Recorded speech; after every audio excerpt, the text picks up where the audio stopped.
Science has progressed by iteration through a virtuous cycle for the last 400 years or so since Bacon. And it has progressed by iteration through a cycle. You have a model, you use the model to design an experiment or make an observation, you get data from the experiment or observation, use that to refine or entirely revise the model and repeat. Progress can start at any point in the cycle with new data, with new models. And essentially, this is how science has worked for about 400 years. And what's interesting now is that a lot of this loop can be accelerated, maybe even entirely automated with AI tools. And I think AI tools have a primary role to play on the edges of this loop in designing experiments or observations, find the new area to explore, and then, of course, to learn from data about models. Models can be physical models, can be data-driven models like AlphaFold. I use the term very generally. And imagine a world in which AI not only accelerates aspects of this loop, but in some areas even automates the entire loop. It already came up in some of the discussion what that would mean. Of course, humans are very much still in charge. They're very much still agents in designing the loop and choosing variables and the like. But scientific efficiency can vastly increase. So this session is about a few case studies showing how AI can accelerate science. This loop was behind a consensus study by the National Academies I was part of that published a report last year on automating science. It's a long report on all sorts of aspects of the opportunities, the challenges, the structural impediments to realizing the opportunities, and the like. And the subtitle was Closing this Knowledge Discovery Loop, which is a loop I just showed before. My own field is climate science, climate modeling. I lead the consortium called the Climate Modeling Alliance. What we do is we built a new hybrid physics AI Earth system model. And climate modeling, I just want to say a few words about it because I think there's a few general lessons for the science this year. In climate modeling, the name of the game is predicting a warmer climate for which we do not have any data that is out of the distribution of the present data. So the data we have, they're abundant. It's terabytes per day being collected, but they're heterogeneous, noisy, and generally unlabeled. And they're just for the present climate, not for the climate we want to predict. So we need strong generalizability out of the sample in climate change, which is the case in many other scientific fields as well. We want to make predictions that people use, and for people to trust predictions, they need to be interpretable. There needs to be a causal story we can tell of what this means. And we also need uncertainty quantification. You want to use predictions for engineering purposes, for example, for designing seawalls, whatever it might be. And you want more than just a point estimate. You want uncertainties attached to it. And so the challenge of using AI in this setting is use the AI tools we have in such a way that these requirements, generalizability, interpretability, uncertainty quantification, are being satisfied. We do it by using physical laws where we can, embedding AI models in it. That was the approach that turned out to be most robust in this case, with a balance between AI and physics falling in different places for different components of a climate system, depending on how much data we had. And I think the same is true for many other sciences. And we'll hear 5 talks where I think some elements of the loop, the discovery loop, and then the challenges for AI and science will become clear. So we start out with Alex Saleh from Johns Hopkins University, who's a cosmologist. He was at the forefront of big data before that was a widely known term, and he'll talk about big data in astronomy and how universities can play a role in there.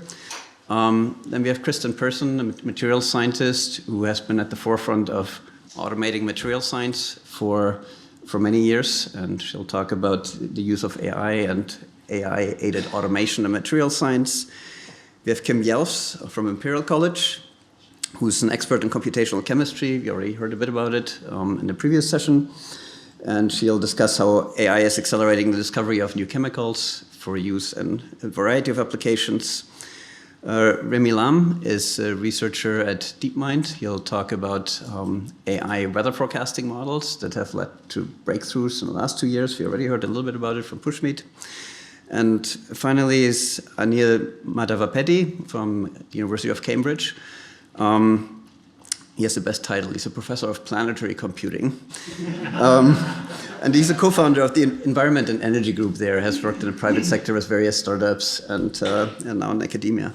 So together we'll explore how AI is reshaping research and what the opportunities are and perhaps some of the challenges of using AI in the sciences. So without further ado, let's start with Alex. Here we are. Good.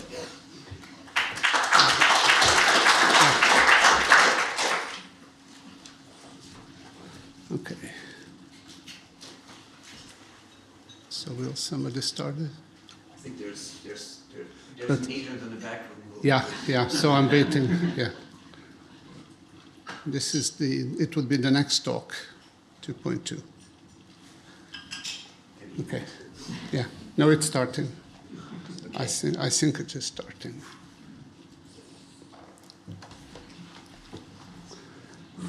Okay, so the title is From Sensors to Tensors. And this, I try to capture in this dynamics that is ongoing in science, which is driven by the extreme evolution of semiconductor technology. So basically we see that our cell phones and CPUs and GPUs have to be replaced every year or every other year. So there's this furious pace going forward. At the same time, what we also see that these relatively inexpensive devices, not to mention the H100s, but so they are basically deployed en masse in terms of thousands and in some cases, by the hundreds of thousands by the OpenAI and the likes. And this is this is also showing up in science. So the fact that we are deploying basically our science experiments are using many more of these small devices leads to much more scalable experiments. So this is the sensor part. And this is also changing. The GPUs are changing the way we do the computation. So more and more, instead of using traditional CPU architectures, we are transforming the data into an AI-ready format into tensors. And we use the tensor features and the transformers built into the hardware for our computations. So this is basically about this incredible agile journey that is fundamentally changing science. And so just to have a little bit of historical retrospective, so basically we have seen a large revolution in the way science was done when we went from the manual production of scientific data to the industrial revolution with basically the national laboratories. And so in the 1960s onwards, we started to build big experiments, which are kind of costing $1 billion, take several decades to build. And of course, as a result, they became also very risk adverse and involved thousands of people. So they couldn't really move very fast. And one example is when we look at how particle physics or nuclear physics evolved into particle physics. So we started with Van de Graaffs, which really fit into the basement of a building. We built the first cyclotron in Cambridge, will still fit into the building. Then we went to cyclotrons, then the national labs. And then there was an alternative, a single country building SSC, or the whole world is building the LHC. And we know where it went. So what is the lesson here? It takes the whole world to build the next big science experiment, and we see this now emerging in astronomy and in other areas of science. And this also means that this is becoming actually increasingly more inflexible. There's another trend. So today, basically the federal funding went into either the small research grants or into these very big projects, and there was little left in the middle. And they're into this vacuum. Of course, when you leave a vacuum, something comes in and fills the space. And we see today there is more happening in the middle. Some of the Sky surveys, and these typically get a fair amount of philanthropic funding. So Stu is here. He has been instrumental in actually facilitating this. And so what is the archetypical project at the university? So take a $10 to $20 billion budget, create a new instrument, a new microscope or a small special telescope, or some computer simulations, use the cutting edge technology, so which is only a year or two old, take a hungry associate professor who is into making his big name, or her, and basically push the budgets to the limit, maximize the science, generate petabytes of data, and use AI to analyze. But don't build your own computer center. it's important, so these are the most agile parts of science today, and basically they really leapfrog the industrial revolution into highly automated robotic experiments. And this is really so like, from an electron microscope, we take an FPGA, or the Sloan Sky Survey telescope was a good example of this scale out. And this typically, the Sloan Survey was the first one to employ or deploy a large mosaic of CCD chips, for example, in astronomy.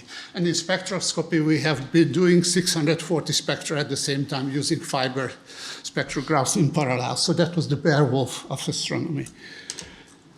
And so today, this process liberated an incredible amount of fresh creative energy, so this became the sweet spot for science. And the lesson is that even a small group at a university, out of a budget of $10 million, can generate petabytes of open data using these advanced technologies. And they do their computing in an opportunistic fashion. So they don't want to build their own computer farm. They want to be able to ship this data wherever they can get the cheapest cycles and compute it there. And this comes to agility versus tenacity. How can universities compete when we have this mad race out in the world? And so there are, in the industry, everything is changing at a 3-month time scale. Universities cannot compete in the industry in this agility. So basically our faculty hires are for 40 years. To get an appointment with the dean takes 6 months at the university. So basically we cannot. Nor can we compete in the number of GPUs that we deploy. So at best we can hope to have a GPU farm with 1,000 GPUs, but certainly not in the hundreds of thousands. But we can compete in tenacity, and we can compete with high-value data. And we heard this beautiful talk about AlphaFold, but to be fair, this was enabled by the 200,000 strong data set in PDB, so which took 20 years to acquire. So open science that generates this data set has a lot to contribute because Google by himself would not have been able to do this experiment. So it's part of this ecosystem. So what we see today is that there are more of these mid-scale projects emerging at universities. They are generating petabytes. And what we see is that the innovative uses of AI will optimize these experiments and will discover a lot of new patterns. But this also requires the data sets to be AI ready, as close to the instrument as possible. And when you look back, many breakthroughs of science recently came actually from a unique data set combined with disruptive ideas, including also AI itself. So ImageNet, AlexNet. So how is data analysis evolving itself? I used to be able to go down to Virgin Records and buy a Miles Davis CD, took it home, played it on my record player. And then came iTunes, where I could download things I sung at the time, but I still owned the digital copy and played it on my MP3 player. And then came Pandora and Spotify. How does this translate to science? So what are the data equivalents? So we used to go to the observatory, take the tape home, or then later on we actually shipped disks, and then later we shipped computers when the data didn't fit on a single disk drive, and then analyzed it at home on our own computers. Then came the SQL archives, which is the iTunes equivalent. We have a large corpus of data, but type in a SQL query, and I get a chunk of data that I want to use for my next paper. That's the iTunes. And today what we see basically, Google Colab, Hugging Face. And this is what we try to do for science at Johns Hopkins, to have the data and all the codes in an interactive environment that is scalable to petabytes. But basically, the scientific software needs to be analysis ready, and even I would add AI ready and cloud optimized. And this came actually, this insight came from Ryan Abernathy, who is an oceanographer at Columbia. So what are the implications of the big data? There are two kinds of errors, statistical and systematic. And the statistical errors don't really matter much when you have billions of points. But the big data needs parallelism. We need the microsets, then all the cheap instruments and the wearable devices, etc. So we need many similar inexpensive devices and sensors. The scale out is everywhere, same in experiments. But many similar sensors, but they are not identical. This means that in every one of the data, we have imprints of subtle instrumental biases. And if it's in your face, we call it calibration. And we do it, but most of the time, these are actually more subtle, and they only come out in the very last phases of the analysis. And right now, hunting for systematic errors is a black art. It requires a case-by-case analysis of this and solutions. So in most of our scalar project, we have seen that the biggest challenges are and were the systematic errors. And this, in principle, can be corrected in software. And these are also particularly important for AI training sets if they are not kept in a consistent, dealt with in a consistent fashion. But it would be possible to train AI actually to go after, if we feed all the instrumental parameters with the data as well, to actually recognize these systematic errors, which can actually transform how they scale out of experimental science.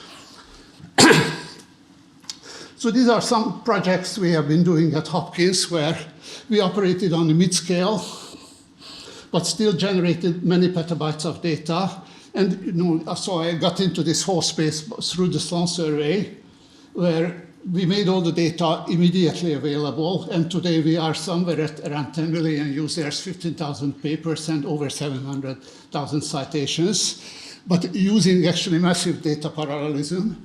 And what we have seen on the patterns that there's an increasing use of this data essentially as a training set for astronomy data set, because it's well calibrated, reasonably large, and well documented. So we started to work back almost 20 years ago on creating large databases of turbulence, where we have, in some cases, 5,000 time steps of large simulations with a billion cells and a billion grid points and so on. And we actually introduced the metaphor of sensors, so that you can take your laptop and basically drop in like 10,000 or 100,000 virtual sensors into the simulation, which then return a measurement of the velocity field or the dissipation. They can also move with the flow. And up today, we are actually, I think, around 550 trillion points delivered to the world through this interface. And recently, I will show a slide on this. So we are trying to use everything that we learn on large-scale imaging and actually automating in Astropath, which is a project for cancer immunotherapy. I will show a slide on this. And we are working with Chris Hill from MIT and Ryan at Columbia on running a 1.5 kilometer resolution circulation model, which would be also interactively accessed through these virtual sensors. So, and by the way, NVIDIA actually used our turbulence databases to create one of these proxy simulations, which is on display. So Astropath we started it about 5-6 years ago. And the idea is to take actually everything that we learned, and sometimes with trial and error in astronomy, try to actually short circuit the path to this in biology or in pathology. And transitioning actually even to we are now transiting beyond the industrial revolution to the robotic revolution. But the goal is to increase the data intake by a factor of 1,000. And then put it into a large spatial database and integrate it with PyTorch, Keras, etc., so we can do the analysis interactively. And today, we actually just crossed over the billion cells in our database. The data, by the way, is about 7 times larger than all the Sloan Sky Survey images. And we have done it with about 5 people. So, and the goal is to replace the human with AI as much as we can. So we are at a point when we have actually good AI algorithms working, and we are about to switch over, both in tissue annotations, what are the boundaries of the tumor, because the interactions between the immune system and the tumor happen at the interface. So you need physical interactions between the immune cells attacking and killing the tumor cells. And we also need to do the cell segmentation automated. And basically, the last bit is the denoising and the unmixing of the multicolor fluorescent images that is waiting. But many of these are actually already solved in the AI space. We just need to actually link up the tools. But This shows where this can go, but when I look at Hopkins, so we have Hopkins is producing 600,000 cancer slides per year. Much of this go into a warehouse on the eastern shore of Maryland. Then 5,000 of this get only digitally scanned, but everything is annotated by a pathologist. So we have actually over 20 million slides in this warehouse. It took a fraction of $1 to scan these cells or these slides in parallel. So we could build basically by far the world's largest slide database that can be used for training. And this covers pretty much any kind of tumor and any kind of cancer you can imagine. So these are the possibilities. The hard work of annotation has been done. We just have to feed it through a bunch of automated scanners. Sorry. The last bit is in this story is prioritizing data collection. If I ask you, do you have enough data or would you like to have more? I don't think there's a person in this room who would say, I don't want more data. But it's the wrong answer to any post question. I didn't say what data would I give you. And so everybody thought that I would get more, I want more of my relevant data. So there is a delicate trade-off between the scientific value and the cost of preservation. We are getting too good in capturing raw data. And one extreme is if we store everything that we can imagine, all our budget, it goes into this space. The other extreme that if we don't collect enough data, then we actually lose some science. And the particle physics had an interesting lesson here at the LAC. So they basically, the challenge is find a needle in a haystack. Okay, but we don't know what the needle looks like. But the particle physicists know what the hay looks like. So they spent 10 years in building up basically a large Monte Carlo pool of simulated events that essentially reflect the known particle physics. And they built basically decision tree triggers in hardware and deployed them at the beamlines, which actually kept only 1 out of 10 million events that emerged on the detector, and that is still 10 to 100 petabytes. So there is a lesson. Since then, they have replaced actually the decision trees with neural nets. So that's obvious. But there's a generic pattern, so that in science, there are trade-offs. We cannot store all the data that is coming off our devices, especially on these big scale-out experiments. Whether it's the rejection rate is 9 to 1 or 99 or whatever, it's up to the experiment and the domain, but we have to deal with this. So how can we collect more relevant data? And here, this is basically, we need to dramatically improve in our experimental design. AI can help, but we have to use AI not just while we collect the data and do this down selects, but actually even before we take the data. So actually, this is happening already at CERN, adaptive target selection, active learning, Gaussian processes. And I would like to echo on Frank's note that I think that this will be the fifth paradigm where we hand over the decision making. And this is something that we are getting some funding from Schmidt Sciences to actually automate the targets and improve the target selection as part of an active learning process by putting the telescope into a reinforcement learning loop on the Subaru telescope. And so if, this soundbite here is an AI algorithm can drive our cars, why can't it run our telescopes and microscopes? And I think the time is about ready for this.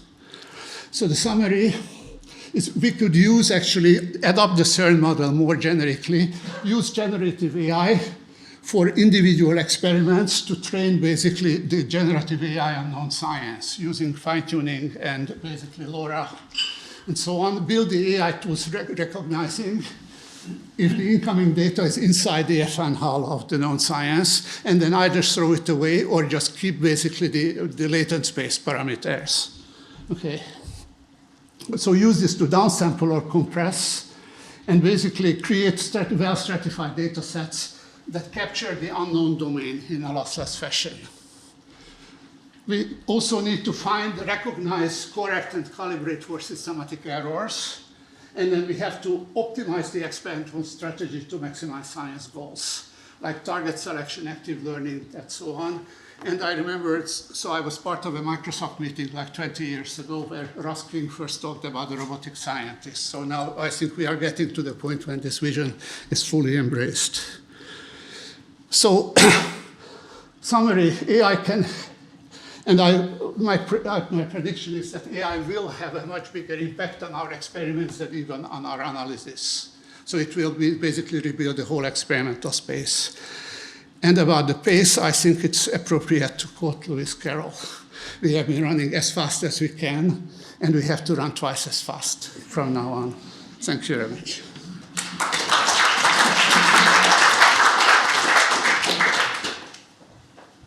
Thank you, Alex. So as before, hold your questions until the end, and next we have Kristen Persson going to go to material science.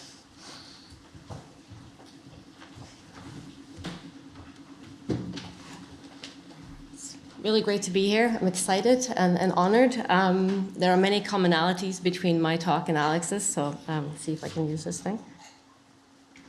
I will highlight, first of all, what materials do for us.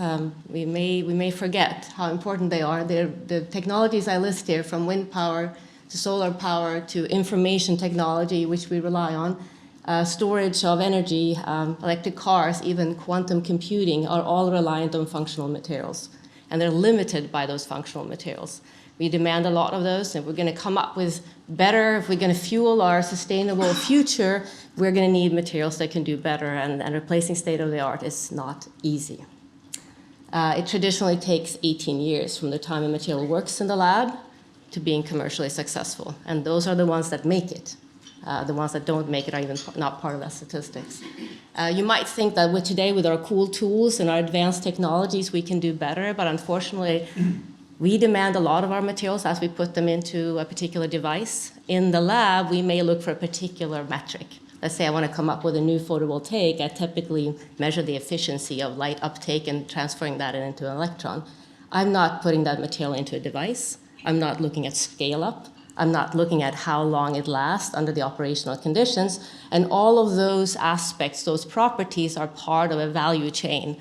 And the material is only as strong as the weakest link in that chain. So typically, when we push those materials from the academic world into industry, they find out everything that's wrong about the material, and then they have to then engineer around it, and they frequently drop it because it's considered too expensive to bring it forward. So if we're going to do better, of course, the hope is that AI is going to come to the rescue, right?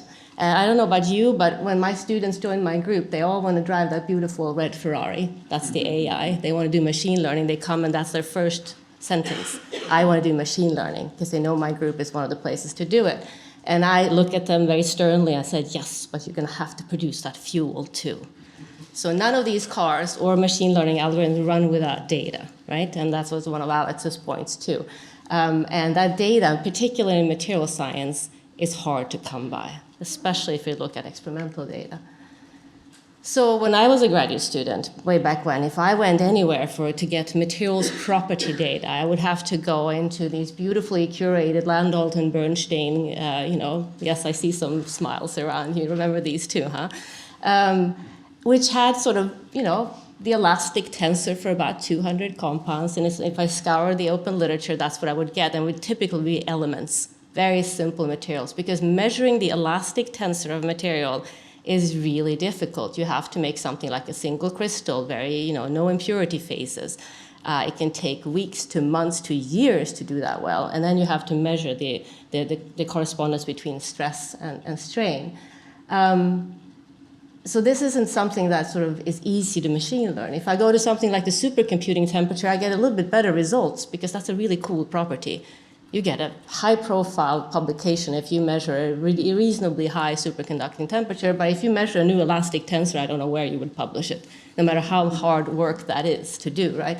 And if you go something, again, pretty mundane, but super important, if you want to design a new capacitor, or if you want to enable long DC transmission of electricity, dielectric materials are kind of really important. But again, we're down to the 300-400s of full dielectric tensors measured, supplied in the literature. So the state of the art in terms of measured, experimental, highly curated experimental data, properties for materials, is pretty dire. and it's understandable. So we can't use machine learning on this. So of course, here comes the third paradigm, right, to the rescue. We're going to simulate all these properties instead of measuring them, because measuring them is really hard work. So we're relying on theory, the development of theory, the Schrödinger equation, practical implementation of that theory into software that is robust and useful enough that you don't have to spend your entire PhD in finding out how to run them. And then the software dissemination, which all happened during my early years of being a graduate student. And then, of course, high-performance computing centers where you now can, and companies where you can now run these simulation software really efficiently and parallelized. You can get a lot of materials property information. Well, that's great. That's what we founded the materials project on, and about a decade later, the astronomers realized that we need a lot of data. So the materials project was founded in 2010 at Berkeley Lab, $2 million a year, basically 1 or 2 staff scientists. Today we're up to 4 staff and scientists to really try to sort of harness this ability to compute materials properties and making that data in its entirety, curation, dissemination, design, available to the public for free. So this whole, coming from the code perspective, the data curation and storage, the replacement of bad data, the dissemination to the whole world, and then showing what do you do with this, like if you have this data, can you design with it? So I'm going to give you a little bit of snapshot into what I didn't anticipate when we started this, that we were going to become as much a software center as much as we are a materials design sort of vehicle. If I wanted to, let's say, take the elastic tensor set of data, that's what's in the literature, in the early sort of 2013, we decided, okay, this is one data set that's worth attacking. So students wrote a workflow that's over there. That's the first version of the workflow. We're now in the 5th iteration of it. It gets better and better every year. And what do you do with it? You write this in Python. You write a workflow. You test it on what? Gold standard experimental data, right? Those 200 data points that are out there in the literature, that's what we have to test it against. DFT isn't perfect. So you do your best, and you have to, this workflow has to work whether you have an insulator, a metallic system, a semiconductor. So all of those parameters have to be picked intelligently. And in the end, when you've done as best as you can on those 200 data points, you go to town and you generate the next set of unknown elastic tensors. So we're up to about 14,000 by now, which is decent enough that people can do machine learning, correlating property to underlying crystal structure and chemistry. That's great, but is that really all? That doesn't seem that hard, right? If you have a workflow, you have some data, you put it on Figshare, and you're done. No, unfortunately not. If you actually want to bring the whole community with you, and you want to educate experimentalists, and what does DFT data give you? And it turns out that all of this data is actually correlated. If you have the energy of a compound, how it deforms under stress, that's also correlated. If you do the phonons, that's correlated. So you really need a whole ecosystem of software codes to do this properly, to curate the data set, to make sure that you do your best of checking that all of these properties and data is internally consistent. And I know that some of you've heard about the genome data set and then the Microsoft MetaGen. I think the people here know that they were leveraging, and that's really great because that goes back to Alex's point too. What can we do in the academic setting when we don't have the compute resources? Well, we can supply 10 years of curated codes that were used. So PyMagen, the input-output code, the Atomate, the fireworks code, all of those were used as fuels for these larger data sets that were produced by Microsoft and Google. You also, part of this effort is building the property sets. So this is a snapshot of our builder process, which is automated, it's open, and it's part of this curation of materials data that you have to, instead of just putting on Figshare, right? And why is this better? Well, it's because anyone can go in there and figure out how does that connect to other data sets? How can I featureize it? What's wrong with it? And basically shine light and more eyes on reproducibility. I will say also that being a computational material scientist, the proof of the pudding is actually going all the way to experiments and showing that the predicted materials can be made, have the properties that we predicted that they would be, and then hopefully one day make it somewhere, but that's an even harder ask. So here are some examples of materials that were made in the computer by various statistical learning methods, filtering methods, substitution algorithms, all of the above, which can classify as some sort of data-driven. Everything from piezoelectrics to magnetocaloric and thermoelectrics. Will they make it one day? Probably not, to be completely honest with you. But at least a proof of concept that we can make materials in the computer that can go all the way to synthesis and characterization.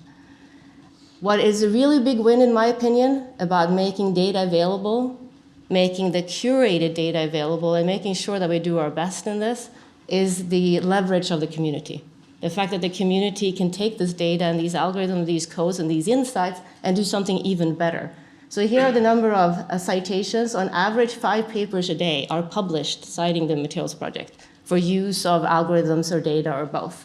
And 2 of them are now from machine learning. That has rapidly been rising in the last couple of years. I'll give you 2 examples. So the elastic tensor data set that we've spent a lot of time on curating, it's not an easy data set even to compute. It's even harder to measure elastic tensors, but it's not easy to compute them well either, because there's very small energy differences involved in just tugging a little bit on a crystal structure and see what the response is. So publishing that data set in 2013-14, we had 6,000. Today we have 14,000. Another group used that data set to machine learn and to learn hardness, which is not necessarily just a single crystal, but at least it gives a descriptor of it. And they were able to show that they could come up with new materials that was ultra hard using the machine learning of that data set.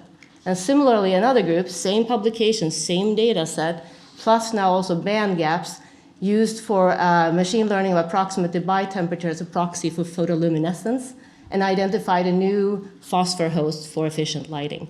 So completely different groups, not associated with anybody I know, but used these data sets and sort of took it another step further, which is really great to see. We've heard about interatomic machine learning potentials. That is the new kid on the block for sure. When we started, Alex spoke about let's not store all data, and I agree with him completely. But I will say that we didn't expect the use of our relaxation data, which we had been saving since day one in 2010, to give such an enormous impact on the community. Everybody on this list here, all of these publications were using the relaxation sets of the materials project because they were just there, and there were 10 years of them, hundreds of thousands of materials being relaxed over and over and over. So that's truly, again, sort of an innovation multiplier, which is great to see. So my last slide is really just about this. Let's make sure that we do our best in not just running the fancy Ferrari, right? But focusing on the fuel, giving credit to focusing on the fuel, curating that, because it's hard to get graduate students and the community to do this. It's not pleasant. It's not fun. The fun stuff is driving the car, right? Not actually sitting there and collecting the data points and comparing them to what's out there in the literature. So being aware of how much happiness you give and how much efficiency you can gain for the whole world. So currently, most of the world is using the Materials Project. That's a map of the current usage, I think, in February 2024. And it's great to see, but it's a lot of hard work behind it, and I think that sort of really goes to what Alex was saying too in other fields. So with that, I'll just, thank you.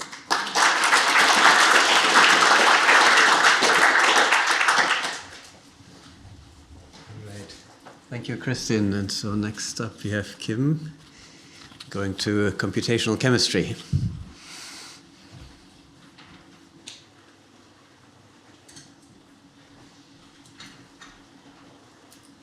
I sat a little too far away, clearly. Good, so hopefully it's just loading up. Yeah, great. So I think I was going to sort of talk more broadly regarding chemical discovery. I knew that Kristin would have introduced many of the things that I might talk about in terms of at least of motivating the need to accelerate discovery versus our current timelines, and not just for materials, but across the whole of chemistry and drug discovery and catalysts. So in many areas. So I guess, oh gosh, the slides has got completely brutalised, but never mind. So to emphasise, I guess, and echo many of the points that have already been made, is one of the challenges in chemical discovery, and particularly as again, someone that does computer simulations in trying to assist in that discovery, is that there's a lot of complexity. So the relationship between structure and properties, perhaps we have learned well to go from the left to the right, perhaps often making a lot of assumptions that don't always work because we have to ignore complexity, for instance, doing simulations in the gas phase, ignoring solvent and things like that, so it doesn't always work. But it's very difficult if you come up with your list of multiple properties that you want from your chemical system to do that inverse design part of the process where you'd like to go back and just know what chemical system you need to get that combination of properties and to just simply be able to do that multivariable optimization. But there's many sort of nasty complexities that will often stop you doing that. And a particular challenge within chemical space is that it's discontinuous, unlike sort of numerical space. A very small change in your chemical structure can have a very large impact on the properties, this sort of emergent behaviour. So, for instance, doing one of the smallest things a chemist might imagine and might often practically do is sort of add a methyl group or something like this can completely change the behaviour. And that, from a data-driven perspective, can make it quite hard to encapsulate.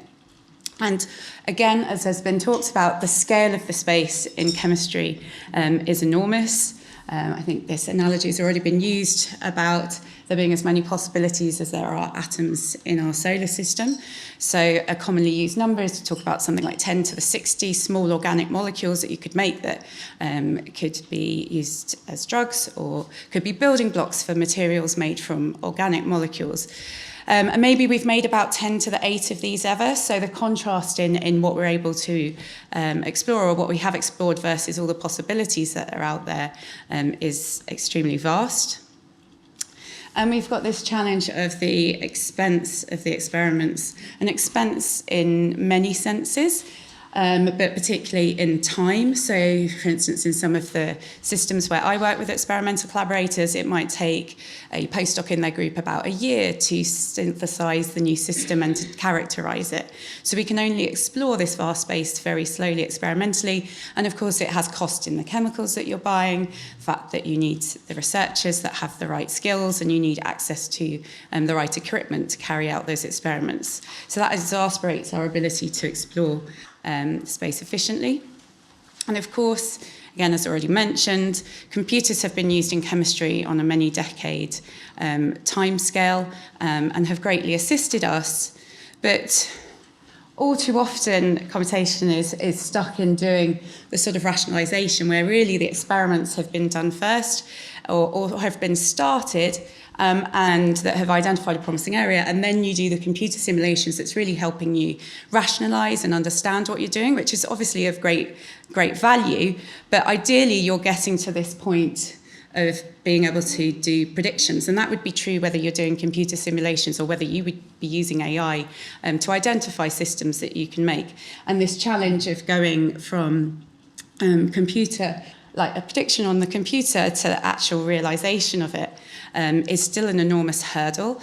I spoke about some examples, but they're not the majority of the case. Most of our predictions are remaining sat on a computer.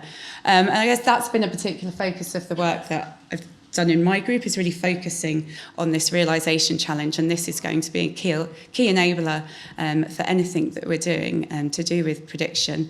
And I guess in asking Dali to come up with the idea of a molecule on a computer actually nicely emphasizes some of the problems that you have, is that you can come up with a molecule on a computer and you might have predicted that it has amazing properties, but that doesn't mean that that's actually possible to synthesize.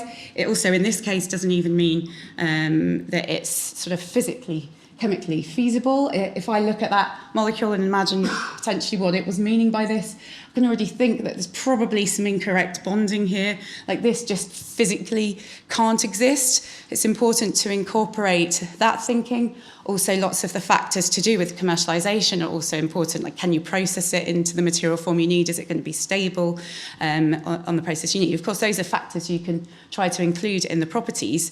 But also, what's the recipe? How are you going to make that? I can come up with that, say that molecule's good. That's kind of the end of the process. It's like showing you the cake. You also need the recipe to make the cake, to know what ingredients you've got to put in it, and all the processes that you need to do. And of course, this has been a particular area of focus in using AI in chemistry, is this idea of being able to do what's called retrosynthesis in chemistry. And this is largely what you spend probably about a third of a chemistry degree learning to do in organic synthesis, learning how to do retrosynthesis. It was the particular part of chemistry undergraduate degree that I didn't enjoy at all, because you were told you had to learn to have this filing cabinet of reactions in your head so that when you're shown a complicated molecule, so like molecule A here, you can do the thought process of working out all the reactions that can take you backwards. And we always use these particular arrow form to say that we're doing retrosynthesis and stepping backwards. The idea being you get to molecules that are squared in the dashed lines here, that are simple to make or easy to buy and ideally low cost, etc.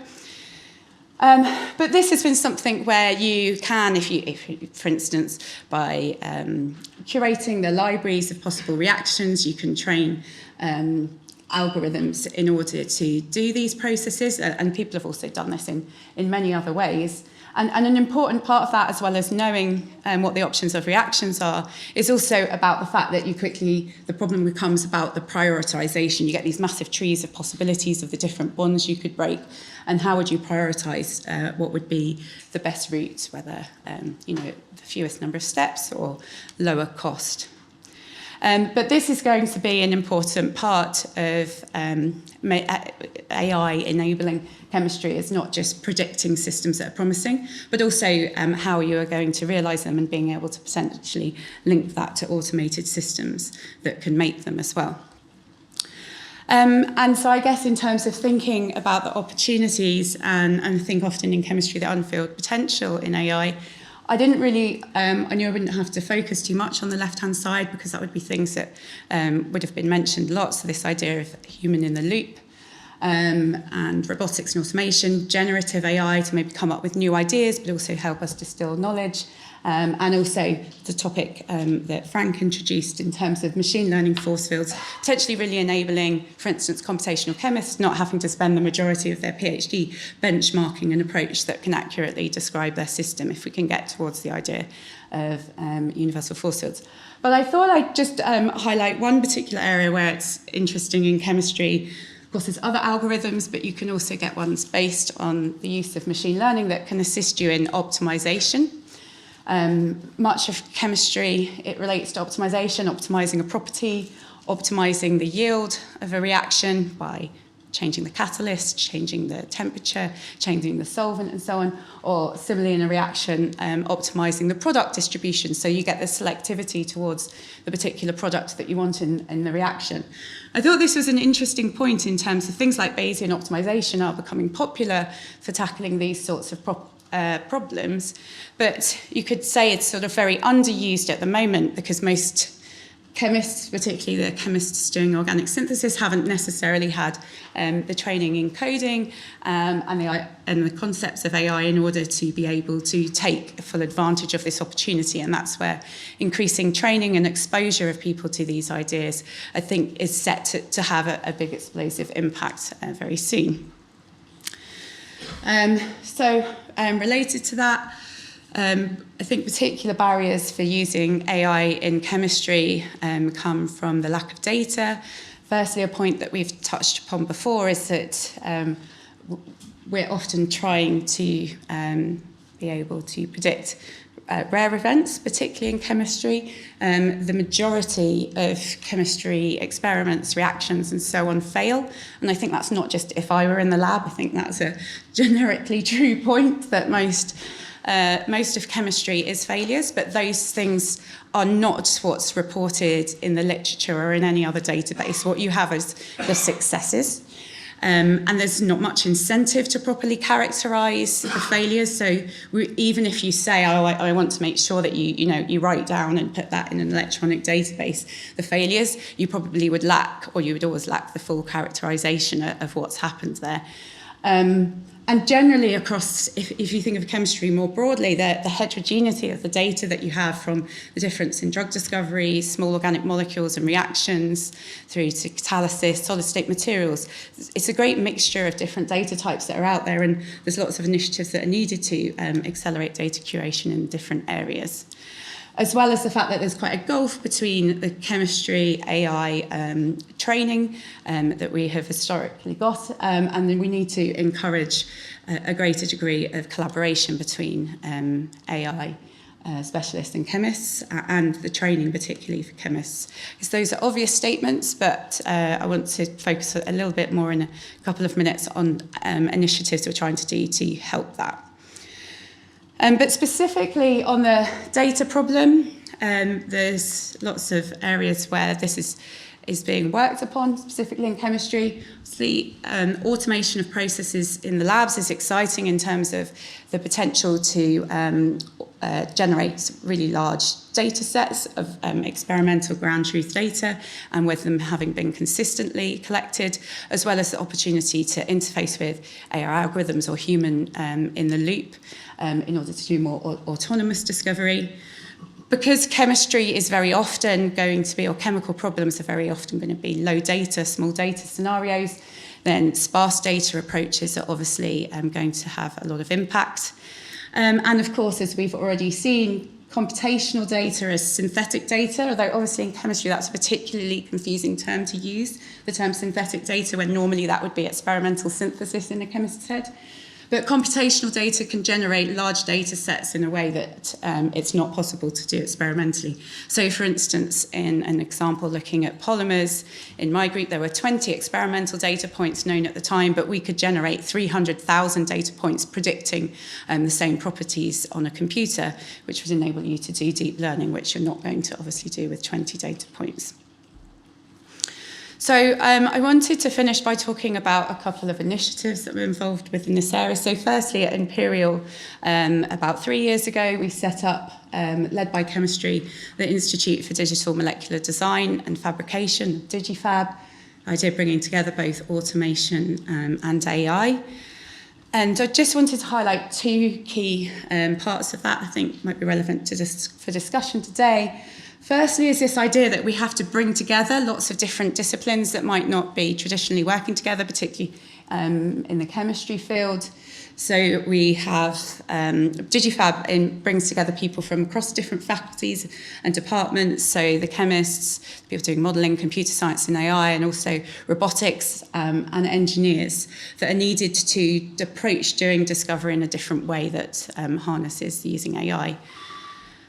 But of course, also, you have the need to train people in different ways. And we've incorporated Python coding into our chemistry undergraduate since 2013, which at least in the UK, I think we were the first chemistry department to do this. And that's been quite enabling for us in what our students are able to do.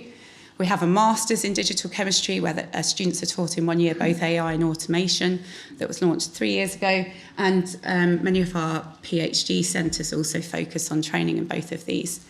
But I wanted to just mention where we've run annual datathons and hackathons. So the datathons are where people are given a chemical problem and asked to come up with a machine learning model to make a prediction. And we provide them with the data because over one day they're not going to be able to come up with that fuel themselves. And then hackathons are more where we ask them to help come up with low-cost automation problems for specific chemical measurements, for example, to help sort of democratise the idea that you can come up with low-cost versions of automation kit rather than having to buy sort of multi-million automation platforms.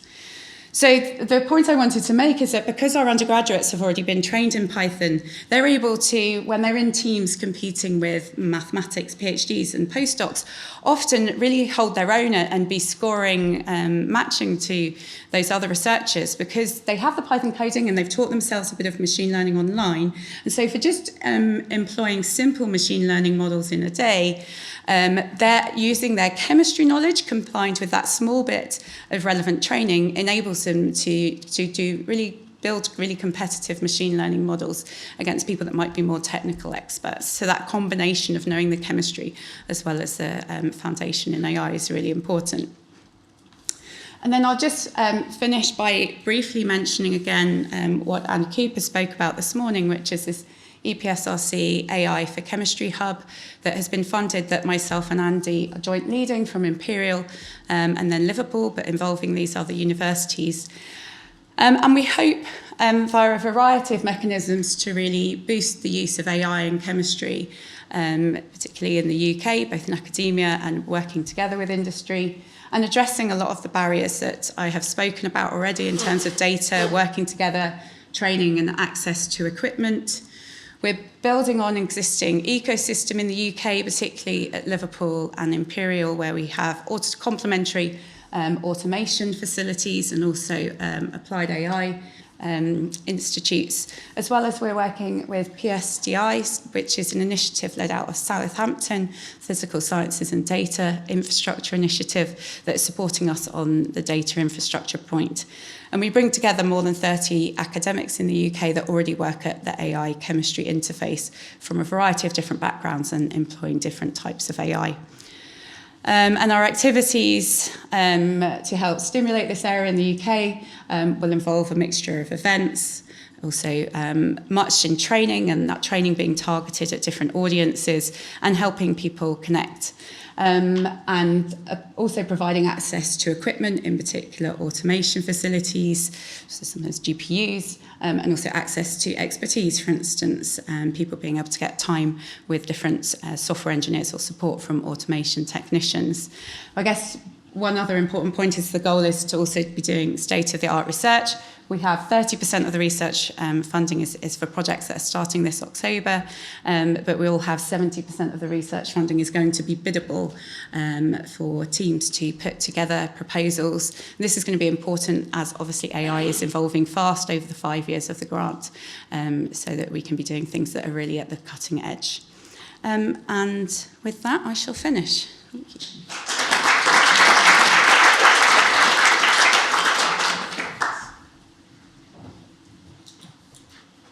Thank you, Kim. So we're going from a molecular scale towards a planetary scale. Remy on AI for weather forecasting.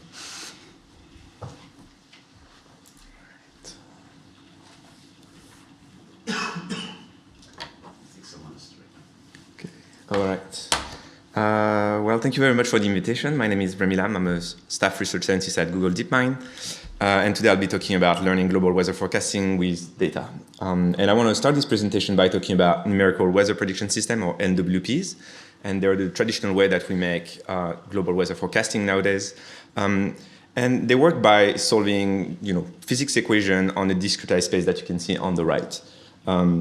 And they're really a remarkable field of engineering. They've been developed over many decades, and they've really benefited from many advances in science modeling, algorithm, data simulation, hardware. And one thing we know about those systems is that the more compute you can put into them, the better your forecasts tend to be, essentially. So for instance, you could refine that grid on the right to double the resolution, and you would typically get better results. One thing that is quite challenging with those models is that we don't know how to leverage the vast historical of weather data to directly improve the forward pass of those models. So we know that compute helps, but not quite sure how to leverage data. On the other hand, machine learning-based methods are quite flexible. You can apply them to many domains, as we've seen today. They're really fast to develop, and then once the model is trained, it's really fast to make a prediction. And the kind of takeaway message from that slide is that those machine learning models can really leverage the large amount of untapped data that we have on weather. So we can really push on that different axis, the data axis, on top of the compute axis. So at the end of 2021, I started this project that eventually became GraphCast, and we set up to kind of transform global weather forecasting with machine learning. And the goal of GraphCast was to predict the Earth's surface and atmospheric, meaning 3D weather, up to 10 days ahead at high spatial resolution. So here I'm showing 3 of the 227 variables that GraphCast models, just to give you a sense of what it's doing. And really the kind of takeaway message that machine learning was bringing a paradigm shift to weather forecasting, because instead of solving the physical equation, we were learning the dynamics from data directly. Some takeaway is that GraphCast significantly outperformed the industry deterministic gold standard, which is a trace from the European Center for Medium Range Weather Forecast, or ECMWF. And then we also show that the improved performance in prediction translating into supporting planning for extreme events. And finally, one other takeaway is that it's very fast to make a forecast, and it's also much more accessible to different crowds, essentially. We've put the code and the train weight of GraphCast publicly available on GitHub, so people can use it for their own research. So one question I want to answer is why now? And I think there are three key factors. The first one and the most important one is the data.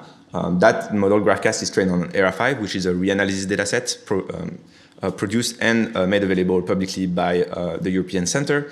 It's a massive dataset of 40 years of high-quality data covering the entire globe. So it's extremely useful for us, and we're really standing on the shoulder of giants to build this model. The second part is that around 2-3 years ago, there's like a paper that established a public benchmark telling pretty much machine learning practitioner what they should optimize, what they should care about, what the goal should be if they're trying to do weather prediction. And that's a really good starting point to get people from a different community to work on your problem. The second aspect is compute, and GraphCast is trained on 32 TPU. So that's not a small amount of compute, but it's not a supercomputer. And then once the model is trained, it takes 1 minute to make a 10-day prediction on the computer chip of this size. And that's by opposition to taking an hour roughly on a supercomputer the size of a bus, basically. And so by removing the need for a supercomputer to develop those models or make inference with them or make prediction, we're really lowering the bar of entry for new players to come and try their best to make weather prediction.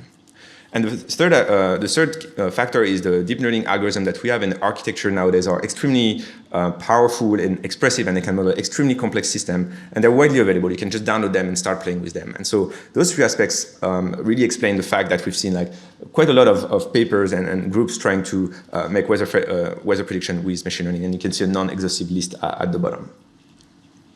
Another question I want to answer is ML only emulating the NWPs? And the short answer is no.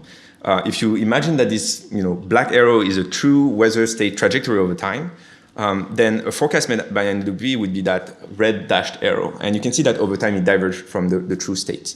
So in practice, what happens is that periodically we collect observations, so radar images, satellite images, and we correct the state of the weather by a process called data assimilation. And we use that corrected state to initialize the next simulation forward in time. And we repeat that process.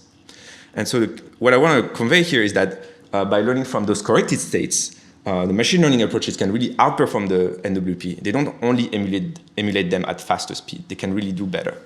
And the dataset ERA5, which is a reanalysis dataset, is conceptually a little bit similar. It's a reconstruction, a correction over 40 years of data, correcting and providing a best estimation of the past weather.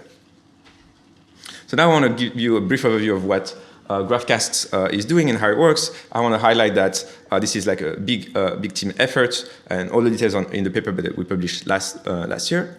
And at its core, GraphCast is a learned simulator based on graph neural network, not transformers. And it works as follows. It takes as input the current state of the weather in 3D, and it predicts what happens 6 hours later, the same state but 6 hours later. And the way we make this prediction is by learning 3 main components completely from data. There's an encoder mapping what's happening on the latitude-longitude grid for physical variables such as temperature, humidity, etc., and encodes that into a latent representation on something we call a multimesh. Then there's a processor that kind of transforms that latent representation via message passing algorithms. And finally, there's a third part that is a decoder mapping the latent space, the latent variable from the multimesh back to the latitude-longitude grid in physical space, so temperature and humidity, etc. And that's it. Once you've done like a 6-hour prediction, you can use your own prediction as input, unroll your model autoregressively, and make a 10-day prediction. So I won't go into the detail of how we train the model. It's all in the paper. So I won't tell you how it feels to drive the Ferrari, but I will tell you everything about like taking it to the garage to make sure that it works as intended. So we looked at aggregated scores first. So we want to compare GraphCast to the best model out there, which is HRES.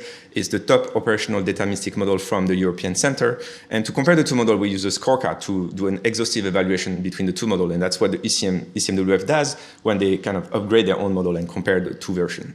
And so what you can see here is that for different variables, so in yellow you can see Z for geopotential, in red T for temperature, and on the x-axis you can see different lead type from 12 hours to 10 days, and each row represents a different pressure level. So from 50 hectopascal to 1,000 hectopascal, so from the top of the atmosphere to the bottom, you can see like the evaluation and the comparison between the two models.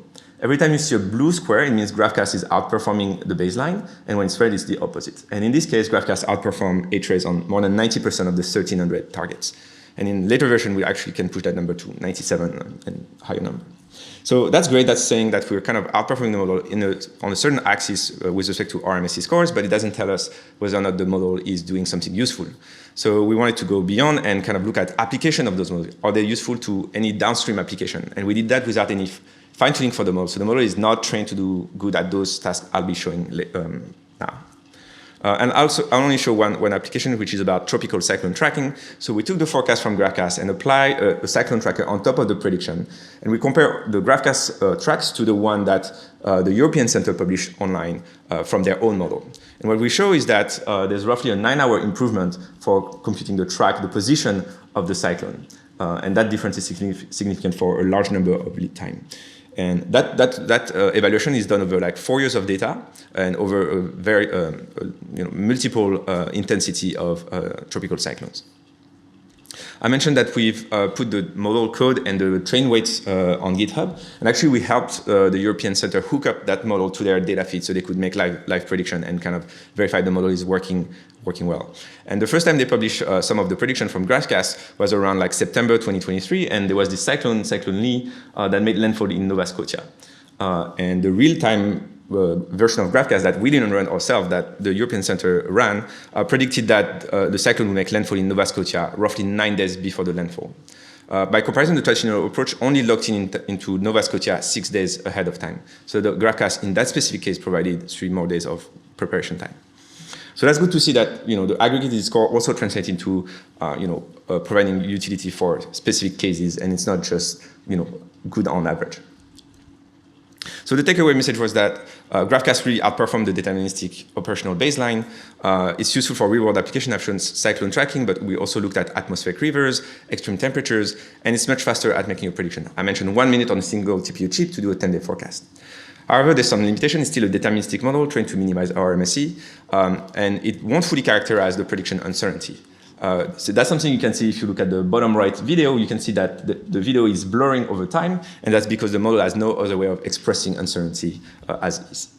So the next thing we did is to develop the next generation of that model that we call GenCast. It's a probabilistic model, and we recently put the paper on arXiv, and I want to highlight that this is work led by Ilan, Alvaro, and Ferran. And the goal was really to move from deterministic to probabilistic forecast in order to characterize the tail of the distribution, capturing the rare and intense events, which is typically done by generating an ensemble of prediction by perturbing the initial condition and kind of evolving those particles over time. So to train that new model, GenCast, the model itself works as follows. So you see those images of like dogs appearing from noise. It's a little bit the same. It's a diffusion model. So you start by, every time you want to generate a member from the ensemble, you draw some noise on the sphere. You can see at the top left. And then you use a model to progressively denoise that model condition on the past time step. And so you repeat that process iteratively, get the next time step, and then you can repeat that process auto-recursively to unroll your prediction. So the green box here is the model that we learn. And something I want to highlight is that it's basically the same architecture of GraphCast. It's learned from the exact same ERA 5 data. It's just using a different algorithm to train the model as a diffusion model. And that's kind of highlighting the fact that we can kind of translate advancement in AI directly into benefits for application quite quickly. When visualizing the prediction, we now see that there's no more blurring over time. You can see that the prediction is pretty sharp over time, even at long lead time, which is quite a desirable property. So we played the same game, took the car to the garage, looked at the evaluation, and this time we compared it to ENS, which is the top operational ensemble system, and we verified that everything looked good. GenCast outperformed ENS on 97% of the 1,300 targets. And we also wanted to show that it's useful for downstream application without fine-tuning. So we looked at how, an idealized scenario of renewable energy forecasting. So we looked at, location where there would be wind farms. We predicted the wind speed at those locations with GenCast. We pushed that through some load factor to extract, some energy production, and we aggregated over different regions. So that would simulate how energy would be produced at the scale of a country or the scale of a smaller region, for instance. What we found is that what we see on the plot, which is relative CRPS, lower being better, that for different lead time, the improvement from GenCast in blue with respect to the baseline ENS in black is between 20% and 5%, depending on the lead time, which is quite useful. It's really characterizing the fact that we can capture the spatial coherence and the time coherence of our prediction with GenCast. So some takeaway message is that GenCast outperformed the best ensemble model, which is ENS on a large number of the targets. It's useful for real-world application. I've mentioned renewable energy, but we also looked at extreme temperatures and cyclone tracking, and I'm just teasing some result on the right. The forecast is still faster. We're talking about 8 minutes on a single TPU chip now to make a forecast of a single ensemble member, and we're working to bring that number down. And it produces sharp and well-calibrated forecast, which is also a desirable property. So going forward, I want to mention like a few things. Like we're kind of at the beginning of this area of using machine learning for weather forecast, and GraphCast and GenCast are learned from a reanalysis data set, which has its own limitation. It's not the highest resolution data available nowadays. But on the other end, we have like extremely large data sets of observational data, satellite images, radar images, and those are like ripe to being used for machine learning at this point. And it's just a matter of like getting to it and working with like a large amount of data.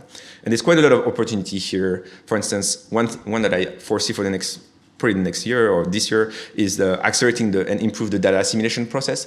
That process going from observation to correcting the state. I think this is something that use an NWP, and maybe that could be replaced by a learned model.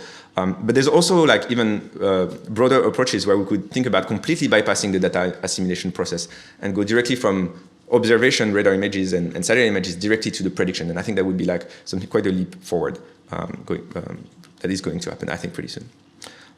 So with that, I'd like to thank you, and I think we don't have time for questions, but if you want to learn more about any of those models, here is the information in the papers.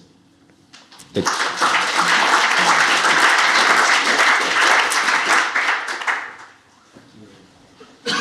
Thank you, Remy. So last but not least, Neil will go still to a planetary scale and even longer time scale, so land use change. All right, I'll bring this conversation back down to Earth to talk about land use. Let me first see if I can get my laptop working without dropping this one. We have a land use problem right here.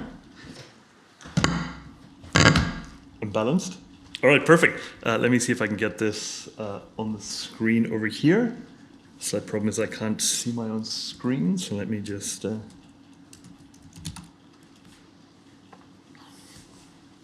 me just mirror this.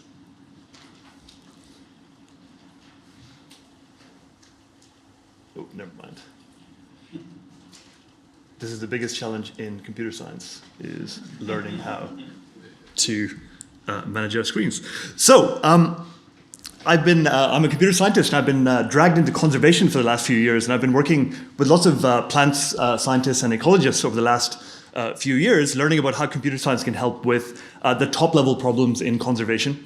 And conservation historically has had this model where you try to protect a little piece of land, and you ask donors for lots and lots of money, and they give you millions or billions, and you can stop the land from being lost slightly more slowly. But ultimately, the land is lost. And so conservation has been fighting a bit of a losing front about how it can protect the world's biodiversity. And at a high level, I asked my colleagues, what is the problem that you're trying to address? And they pointed out the fact that all of the world's land is currently used up. And it's used up really for two purposes. The first one is for anthropogenic, for human use, so for habitation, but also to use land for food, for fiber, and for fuel generation. And these often interact in fairly obvious ways. So a lot of the world's land is used for agriculture. If we shift away from fossil fuels to biofuels, then agricultural land is also going towards that. And similarly, we grow fiber, obviously, using a certain percentage of the land's world surface. But then, on the other side, we have the naturogenic uses of land. So this is where a huge amount of the world's biodiversity lives, and it's much, much harder to quantify because we're dealing with a variety of species, a variety of living organisms, and entire ecosystems, which, if they're touched by human activity, will be disrupted in fairly dramatic ways and then eventually dissipate and are very, very hard to recover. So ultimately, we're trying to understand how do we balance the opportunity costs of our decisions that we're making for anthropogenic use and live in harmony with nature in such a way that we can imagine a net zero being in our future, not just for carbon emissions, but also for the world's biodiversity. So why is this so difficult? Well, you can just look at some of the world's tropical forests to see where the problem is coming from. So if you look at Ecuador here, for example, in the last 6 decades or so, about a third of the world's entire land surface has been converted from natural use to agricultural use. And over the years, there's a steady progression where the forest is slowly converted by making it accessible to humans, by adding in roads and so on. And then before you know it, there are plantations, there's clear-cut logging, and then a very, very large percentage of the forest has been lost for agriculture. But Ecuador seems a long way away from our normal existence over here. And the reason that we're losing these tropical forests is that the decisions being made locally in one country are affecting the world's forests in very, very remote locations. And the reasons for this are because we can only use one bit of land for one thing at a time. So how many people here eat organic food, for example? Because it's kind of really good for us, right? So I see about a third of the hands being raised. So if you're using some land for agriculture, and let's say we're doing that here in the EU, and we're growing a certain amount of wheat for human use, and then a certain amount of land is also being preserved as forest. If we shift to organic farming, then what happens here is that locally, the productivity of the land decreases, but the demand for wheat itself does not decrease. And so that land has to come from somewhere to satisfy the demand for wheat. And that demand might not be satisfied locally, but it will happen globally.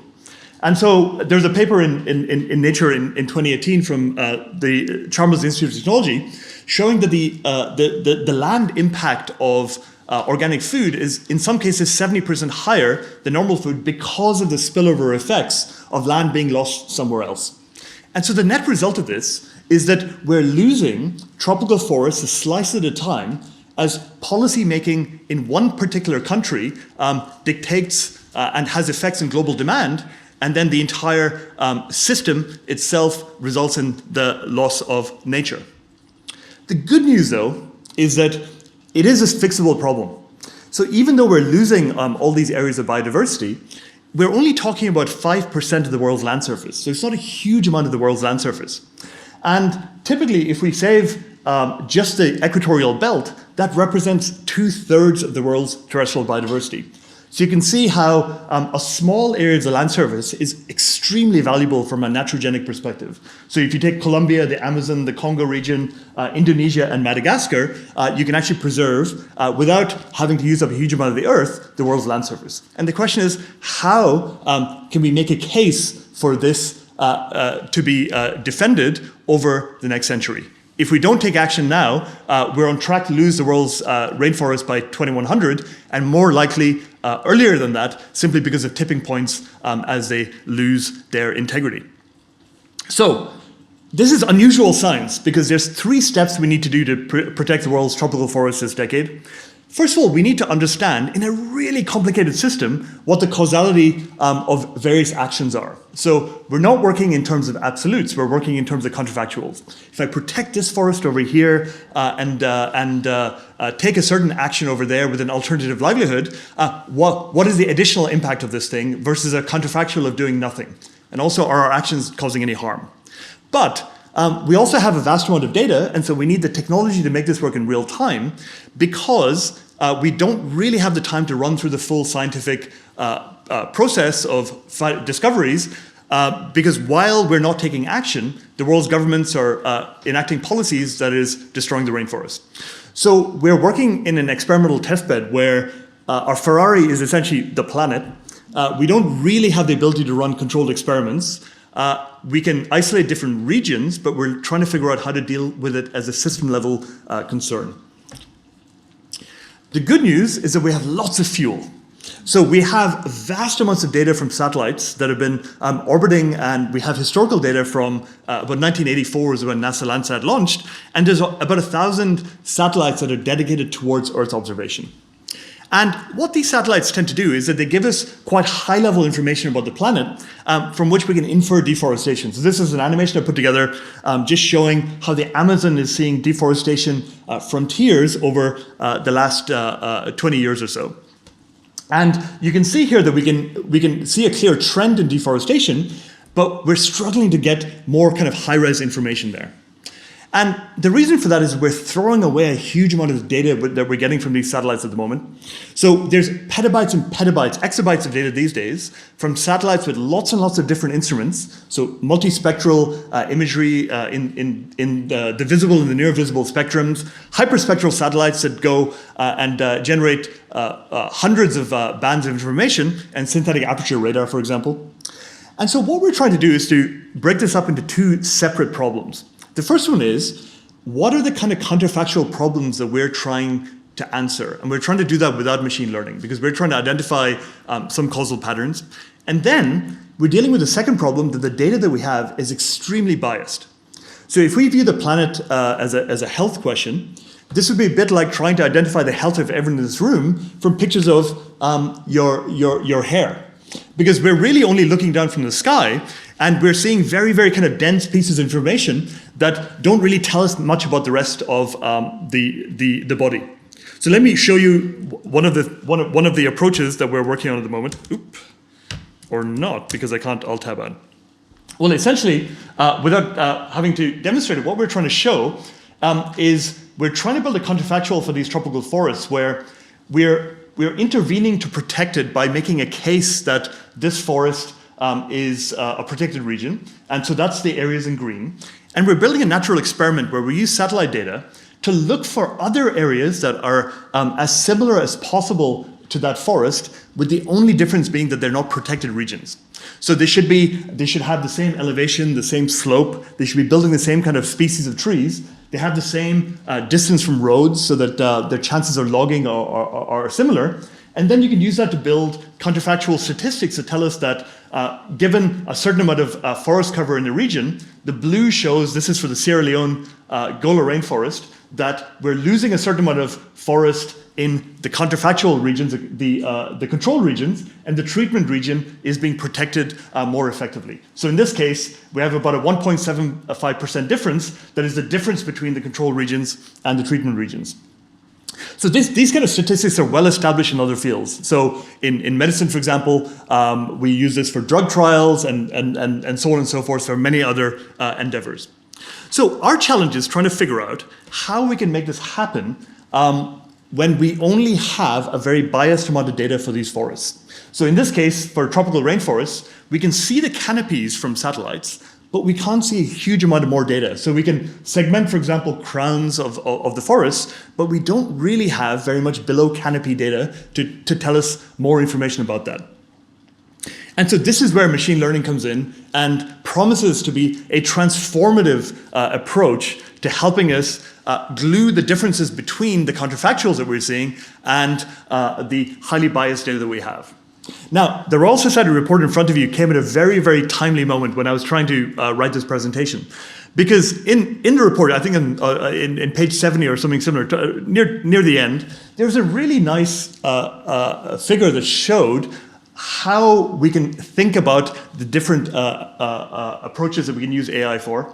Firstly, we can use it as a computational microscope. So we can say, this is a very, very complicated ecosystem, and we can derive insights about that ecosystem in a way that we can't computationally measure. Secondly, we can search through lots and lots of data in order to figure out if there are insights that we couldn't otherwise get to. So the hypothesis searching we've heard about a lot. And the last one is an agent of understanding for humans. So if there is a human in the loop, how might we figure this stuff out? And then if you connect them together, it gets really powerful. So we can say, for example, if we're searching with a human in the loop, we can do lots of deep analysis about the past using our historical data. We can also then use causal inference by searching through simulations in order to figure out if there's some unexpected causalities that are discovered from vast data sets. And then we can start to predict the future as well. So we can start to understand a little bit more about the planet. When you apply this to forest carbon, there's immediately lots and lots of areas where this is immediately applicable. So we're taking the low resolution satellite data, combining it with lots of other data such as ground sensors, eDNA, camera traps below the canopy that gives us lots of information. And we can use this to figure out lots of good knowledge about the past, about how the planet has been dealing with its forests in terms of its land use analysis, in terms of how effective interventions are for carbon credit schemes to finance forest protection, and also to spot odd areas where illegal activities might be happening. For example, illegal gold mining leading to mercury being pumped into the rivers and so on and so forth. Then, when it comes to causal inference, we can use a lot of the techniques to help us to derive insights about why certain things are happening. So why is deforestation happening? What was the driver behind a particular forest disappearing? And also come up with much more accurate calculations about the biomass as well. And we can use that to classify what every 10 meters squared piece of land on Earth is being used for. And then, of course, we can use this to then predict where we should regenerate forests, what kind of species we should put in, and how they might interact with each other. But forest carbon is just one of the things that we can look at. And of course, there's lots and lots of different considerations to get high resolution information about the forest carbon, but there's also things living in the forest as well. So we can apply the same lens to figure out how we can start measuring the world's biodiversity. How do we actually understand what is going on the planet at a more detailed level in terms of the wild species all living there? And so we apply the same lens to understand more about where species live. We can also figure out where species like to live with each other by doing lots of causal inference across more than one species, and then try to predict extinction risks and so on, depending on where they exist. The current state of the art that we're working on for this involves a huge amount of data. So we come back to this common theme about needing fuel in order to drive the machine learning analysis. So one metric we're working on called life takes from all of the known species at risks, all of the data, and tries to come up with the world's first globally comparable metric for biodiversity. And what this is telling us is if you'd remove a little bit of land from the planet and you convert it for human use, how many species would be more likely to go extinct? And can you compare that with doing the same thing somewhere else on the planet as well? And to give you an example for this, the bush hyrax, and it lives off East Africa, the closest living relative to the elephant, even though it's tiny. What we do with this thing is we can calculate its range for this particular species, so where does it generally to be found. We know that it prefers certain elevations, certain bioclimatic variables, and we also know it's got certain habitat preferences. And you can combine that to come up with an area of habitat. And then we repeat that for 40,000 species all across the world, the taxonomies, and then you take about 90 petabytes of data and you can put that together into an entire unified model of the world's biodiversity.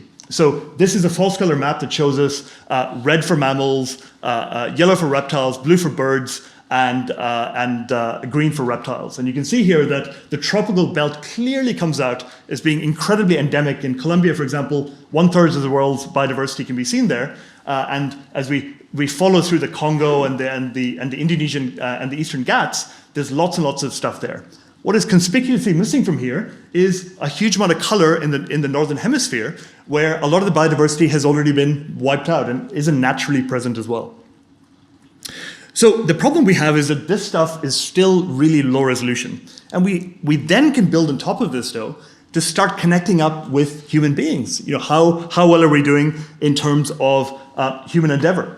And so I won't go into details about these, but you can apply the same kind of models of ex-post analysis over agricultural mechanisms, causal inference about how agricultural activity might tie up to human activity, and then finally start making predictions about the opportunity cost of human applications of agriculture to the world's biodiversity.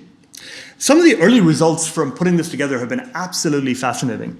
So this is showing the impact of human food consumption adjusted per capita versus the biodiversity cost of making that food by using these global products. So on the left here, you can see that generally speaking, ruminant meat here on the right has a huge biodiversity impact versus as we move towards the vegetables and the grain products, that they have a lower impact just because they're much more higher density in terms of their nutritional impact for humans. And then stimulants like coffee and cocoa are very light, and therefore they have a disproportionate impact. But then when you start connecting up human endeavor with biodiversity, you can also see that the impact of countries such as the USA that eat a lot of ruminant meat is really high, but they're largely a self-contained country. So most ruminant meat in the US is grown in the US, and so their biodiversity impacts are limited to their own country. It's similarly with Brazil, where 80% of the meat is eaten in Brazil. But when you take countries like Japan and the UK that import most of their food, you can start to see that Japan has a huge amount of ruminant meat consumption that is outsourced to somewhere else in the world. And similarly with the UK, about half of our biodiversity impact worldwide is down to our meat consumption. So you can start to connect up biodiversity, tropical forest protection with human activity by looking at these data products. So we obviously need to accelerate the process by which we can connect these things up, because each of these took about 3 years of work to generate, and there's still lots and lots of resolution problems inside that data. And so what we've been observing is that all of these data sets, as we build them up, are highly interconnected. You can't really think about carbon without considering biodiversity, without considering agricultural impacts. And so when you put it all together, we really need data pipelines that support this entire endeavor.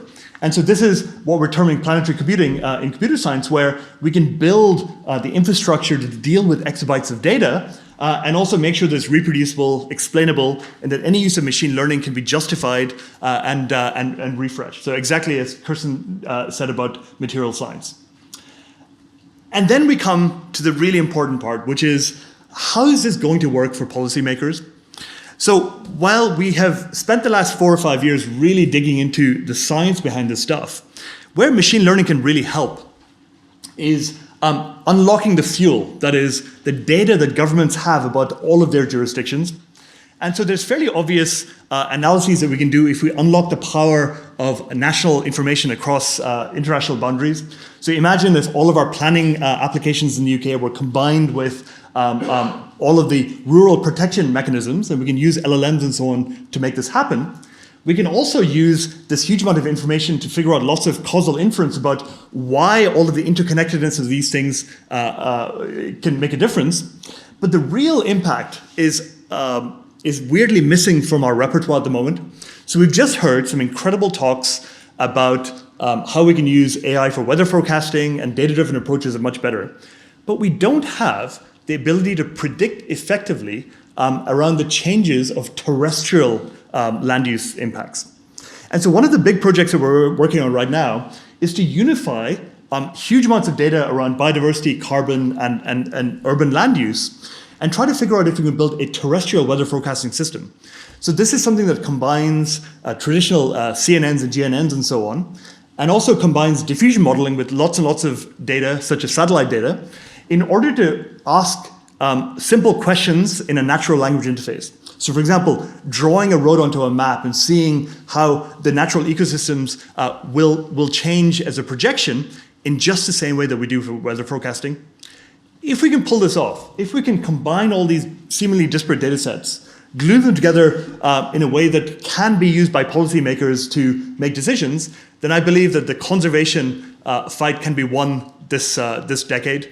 Because no government wants to have a negative impact on the planet. What they're looking for are tools by which their policymakers can have non-expert interaction with complicated and globally causal data sets in order to see what their impacts are. And if they can project those impacts in a way that helps them take their risk assessments, then we will have provided them with the fuel that they need to protect the planet.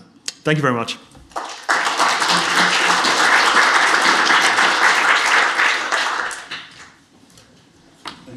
Neil, you can stay right here, and then we can ask the other speakers to join us up here for questions. We're running a little bit late. I think, as Anna or Ash tell me to do otherwise, I would say we keep the questions to 15 minutes. And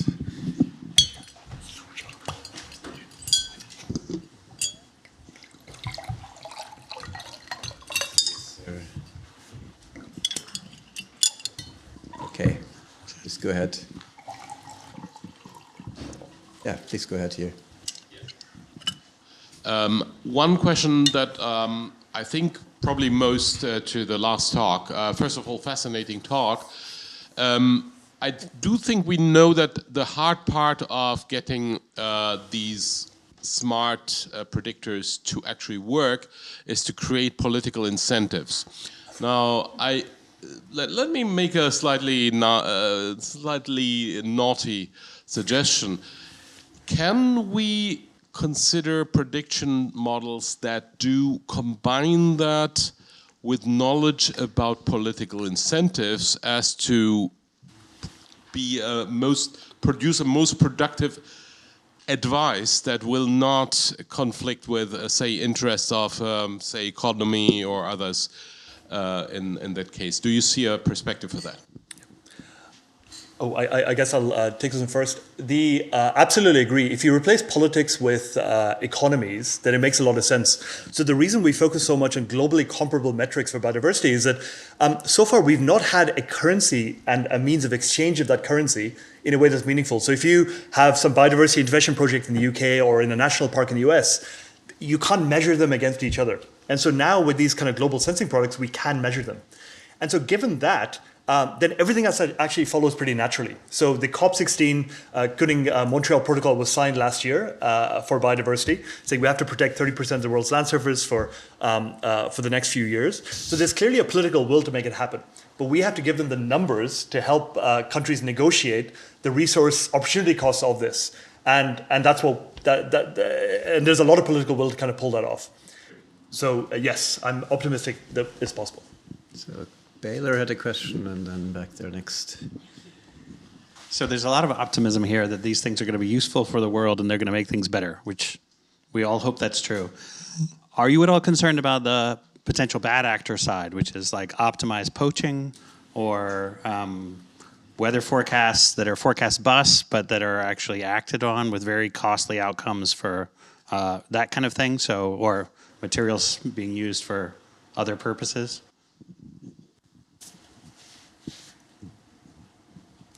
Doing the climate first. Oh, I thought you go.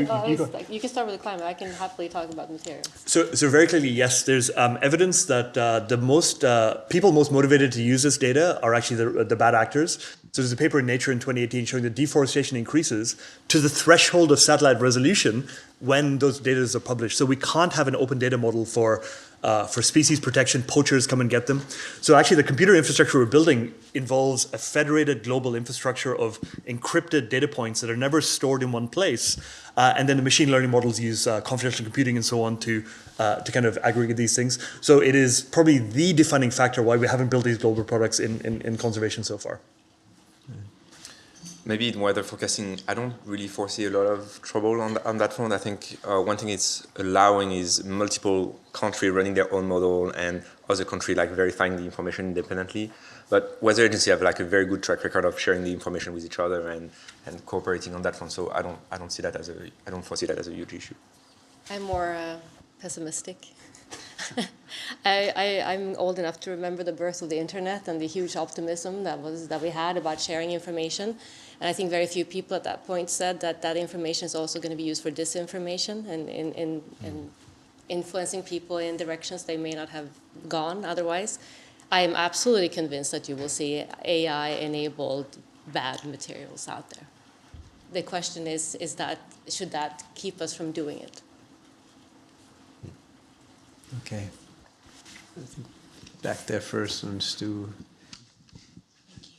Sorry. Right there, yeah. But on the data storage side, so if you think about the raw data, it is indeed true that the data side is only growing, and then storing all of the data is indeed an issue. Maybe not at Google, but generally saying like the petabytes of the data that is produced every year, how are you going to store everything? And even if you can actually store all of them, it doesn't really make any sense unless we can actually go through all of them at some point for analysis. But then I want to hear from actually everyone on the panel about using these large-scale language models or the neural nets themselves as a way to store efficiently all this growing amount of data. So in some sense, one of the reasons why I think the large-scale language models are getting much more trendier compared to, let's say, traditional search engines is because we can actually fix the size, maximum size of the models in advance, and then we just use a stochastic gradient descent on the streaming data so as to store all the patterns that are less frequent or in idea even infrequent in this model, and then we can retrieve most of them. So in some sense, is there any way to think of this AI not as a consumer of the data, but in fact as a storage of the data as well as a consumer of the data? So I think this is where generative models come into play, and basically I think David Donahoe was saying for a long time that what compressive sensing told us that nature is sparse. So that we can have a sparse number of parameters, small number of parameters to represent actually the natural phenomena. And we just have to find the right approximations. And I think the generative models offer a very elegant way to do that. Okay. Maybe on the data front for weather, I'll say like some small numbers. So the GraphCast model is 36 million parameters. It's tiny compared to what we're talking about in language model. It's smaller than AlexNet from 10 years ago. And so good way of thinking about it is compress a lot of knowledge into like a low number of weights. And I would say like for that research, one of the key challenge was actually getting the data to work with. It's publicly available, but just downloading the data, verifying against like other baseline, that's taking like months and months just to download the data. And when we're talking about Saturday dimensions and petabytes of data, like this is just a huge challenge just to like get your hands on it and work with it. So I think this is like a big topic for the future weather forecasting here. From my perspective, if all of the materials part is in the order of sort of 100 terabytes, less than that. The API is pretty efficient. We serve millions of data points every single day. We use AWS Open Data. It's much more, and there are tiers of data, right? You can put it into glacial storage. You can have an intelligent algorithm that tells you where it should be, and then you can have updates to that. I think it's the traffic of data is going to be more of an issue than the actual storage.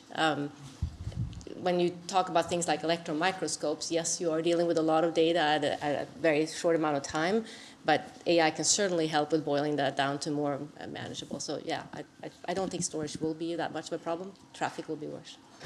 And something that people haven't mentioned much about is foundation models. So we use self-supervised foundation models to compress different satellite instruments really effectively, because then you can reuse them for downstream tasks. So I think lots of those help with exploration. Yeah. Right, we had Stu and Pushmeet. Yeah. Two specific questions and a more general one. If I heard correctly, as the non-chemist, I was just slightly surprised by a statement that most experiments fail. I think you approximately said, do the predicted syntheses usually work out through your long and innovative computations, or do they have the same failure rate as human chemists? So, materials? Yeah. Yes.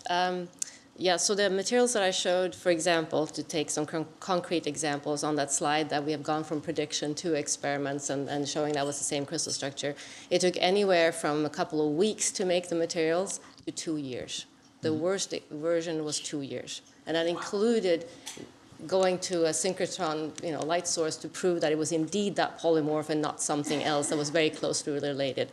We need to accelerate that aspect of it, absolutely, and we need to become more predictive. So there is a lot of excitement in the field about doing what retrosynthesis does for organic molecules in the inorganic space, but we tend to operate at a much higher temperature, which means that the competition from other polymorphs is huge, and understanding that combination of thermodynamics and kinetics is very, very challenging. There's no equation for it. Whereas in organic synthesis of molecules, it tends to be lower temperature, and it's much more of a add-on kind of metastability thing, whereas we're dealing with catastrophic spontaneous thermodynamic and nucleation, and it's just messy. Yeah. And I guess I should qualify, like fail doesn't necessarily mean didn't work at all, but wasn't exactly what you wanted if you think of it as the optimization, like it wasn't completely optimal of what you wanted. And so you just carried on, you didn't fully characterize or record that data. I was just curious whether the automated, ML-driven, et cetera, stuff actually had a higher success rate than traditional, or not noticeably yet. So I'd love to hear from other people like Andy about this. What I've seen from the A Lab at Lawrence Berkeley, which is now using exactly this sort of like automated 24/7 trying, is that it tends to be better than graduate students. A comparable question for Anil. I mean, fascinating, but but your comment that trying to diagnose everybody by looking at their hair from above is perhaps a problem. Especially for me, yeah. And well, it's diagnosed already. It's easy. But where does the data come from on the diversity of species? So it's nice that people have studied the hyrax because it's interesting. But then there's the 40,000 other species whose names can't be pronounced.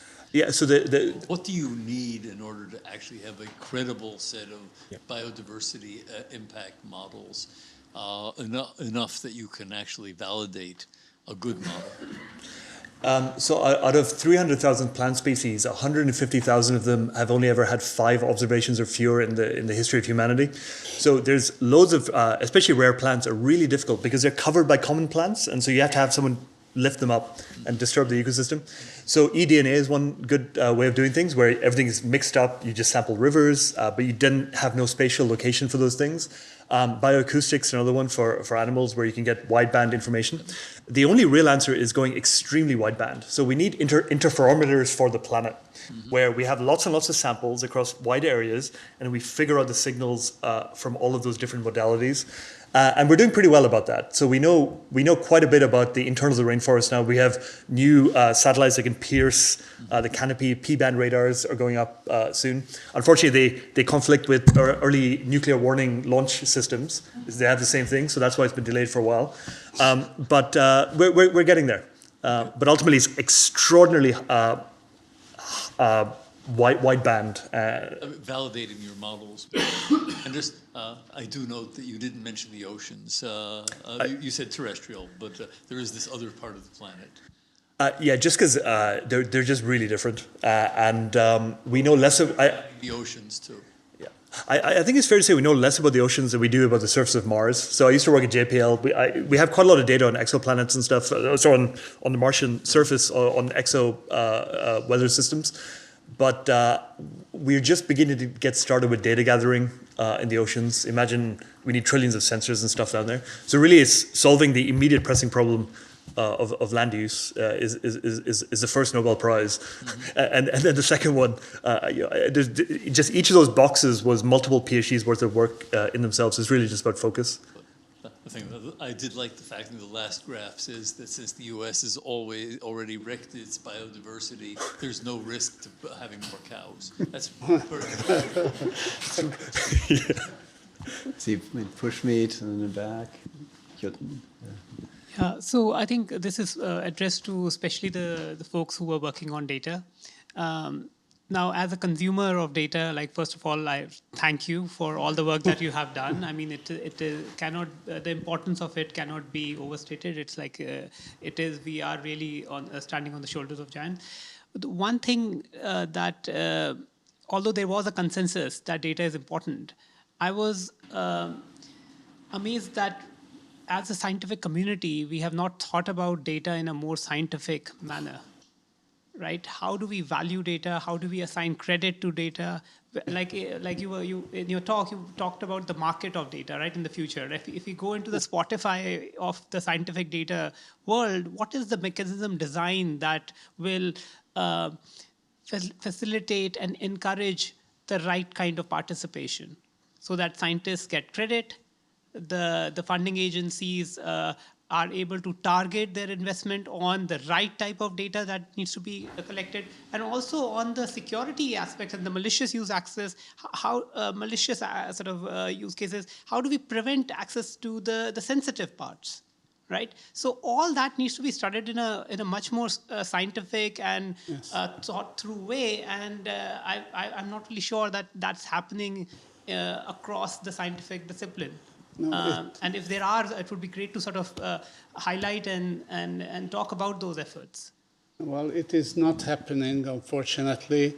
And I think one of the problems is that it is always easier for funding agencies to create new projects which generate new data than actually preserving the existing ones, particularly because there is such a difference between the necessary funding cycles. So you would need a 20-year investment in, in preserving the data sets, whereas, the congressional budgets, et cetera, and the national budgets are done on an annual or 4-year cycles. And the problem is that with many of these data sets, it is a little bit like retirement. So when you start an experiment, you know that the day will come when the experiment will shut down, but the data is still valuable. After all, most of the world's scientific output ends up in digital data, and yet we are not doing anything to preserve it. And if we set aside the tiny amount every year that it takes to produce the data, and just let it accumulate in a compound retirement account, I think we would have enough money to actually run the whole thing forever. So. Can I just follow up on that? All right. Because funding agencies was mentioned.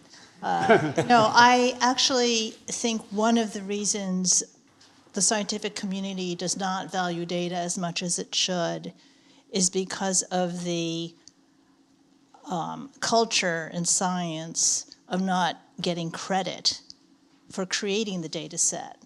If we gave as much credit for creating the data set as for publishing that paper, and then we would see a very different ecosystem. But we're not, so I think it's a great topic for this meeting to reconsider that particular value system. And it goes to journals, it goes to peer review.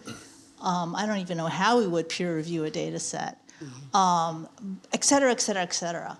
So, and just to give the National Science Foundation a little credit, many years ago, as Alex knows, and this really started with NIH, funding agencies started requiring a data management plan, much to the chagrin of the PIs who had to write them. But I do remember at NSF, when I was at NSF many, many years ago, we struggled to say what would we require of the PIs to put in their data management plan, because every single discipline had a different attitude towards data, including, do we even share it, let alone include it in the publication? And so we had a very, I would think, weak data management plan requirement, which is, you write a page and say you're going to put it on some server somewhere and give access to it. So that has to also change. If I might just add one thing to think about in the breakout sessions, I think the bad actors here are Google, Microsoft, Facebook, and Amazon.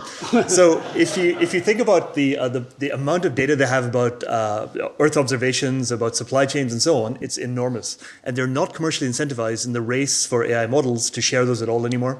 So we've seen the barriers drop down hard in terms of sharing there. So I think we do have to really consider between the funding agencies and the big tech companies what a harmonious future looks like. Good topic for a breakout session. So final question, very far back.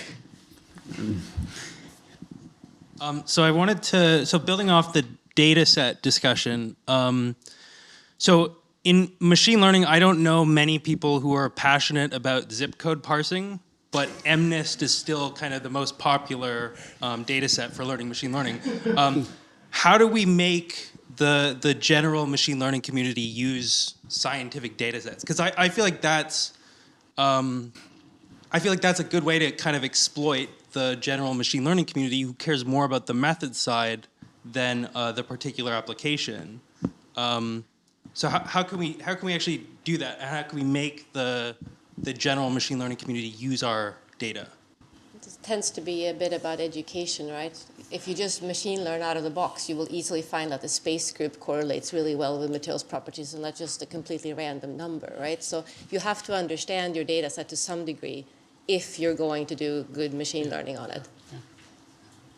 And that goes back to, I think, some of the speakers mentioned interdisciplinary indications.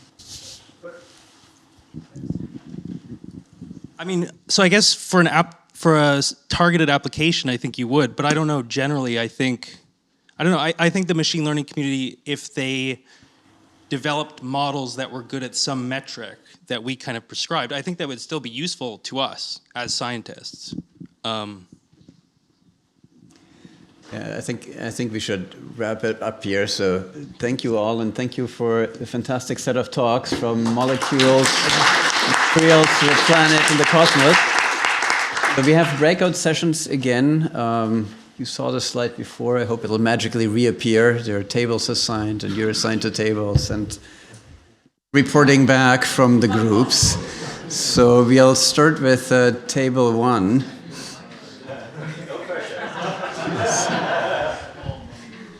Thank you. I'm still sorting my thoughts here. So we had a very good discussion. So this is Ben Glocker from Imperial College London.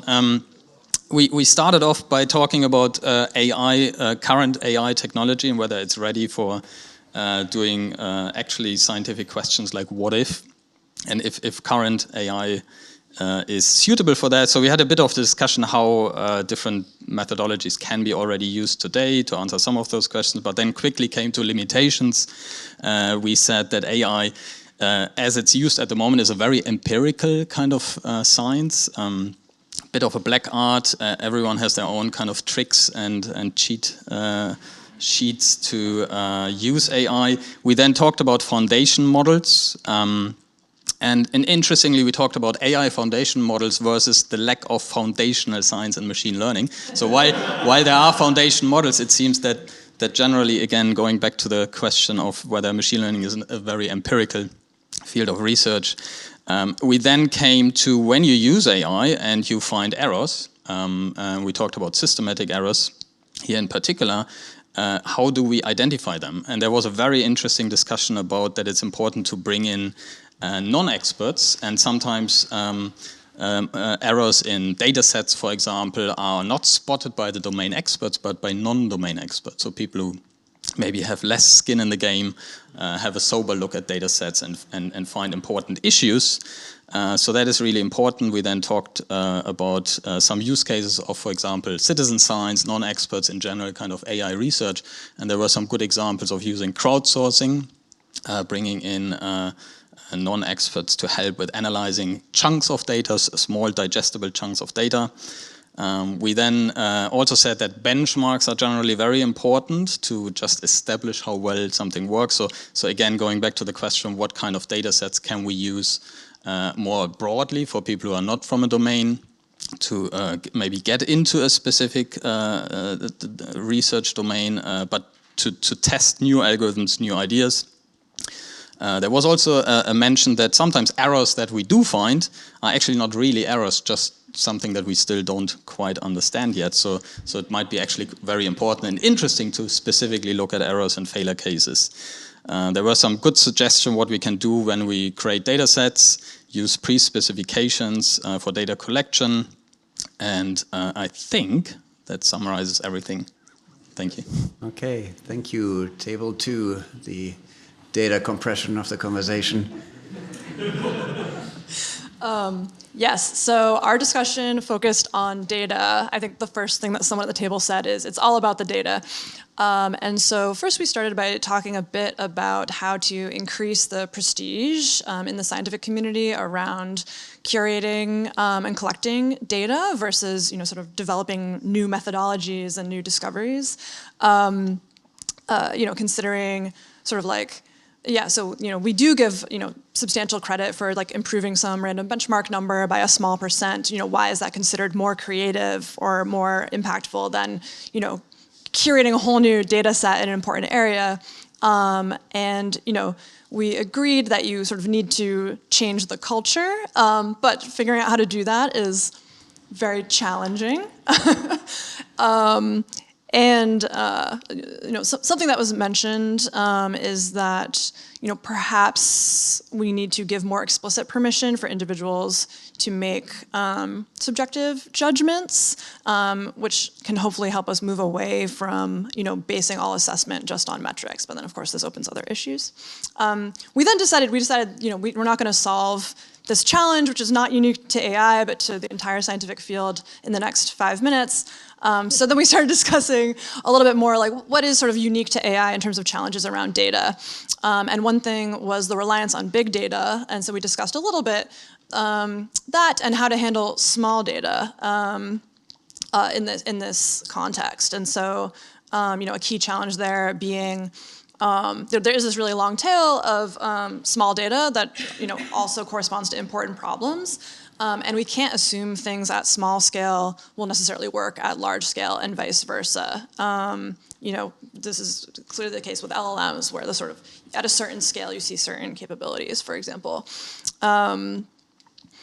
Yes, and we also discussed the increasing influence of industry in the case of AI, and the increasing trend and the public-private interface of data. So the increasing trend where maybe models are open source, but not the data. This is the case, I guess, in climate modeling as well as in generative AI models. We would like for all models to be entirely open, but of course there's a dual use issue here. But I think we sort of agreed that, I don't want to say we agreed, but what was discussed was that it would be helpful to maybe think more deliberately about who is in control of what is open and what is not open, and ensuring that it's not necessarily in the hands of a single, powerful entity, whether that's a government or tech company. Yeah. Good. All right. Thank you, Emma. Thank you, Table 2 is 3.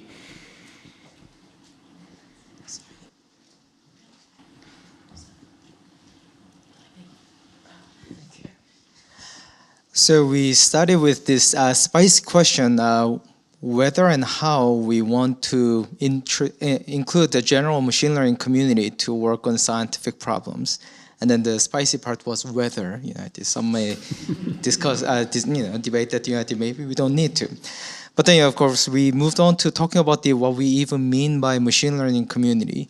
Who are the people in this so-called machine learning community?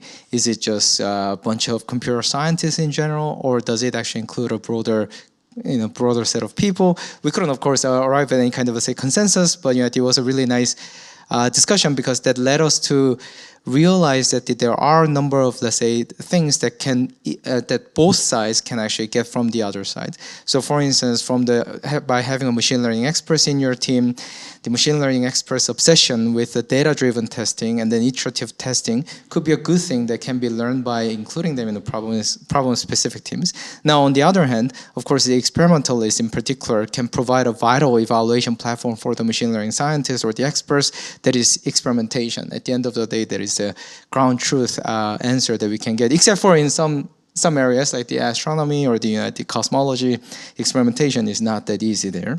We have learned, in fact, yes. So then, of course, the question is, which direction is easier?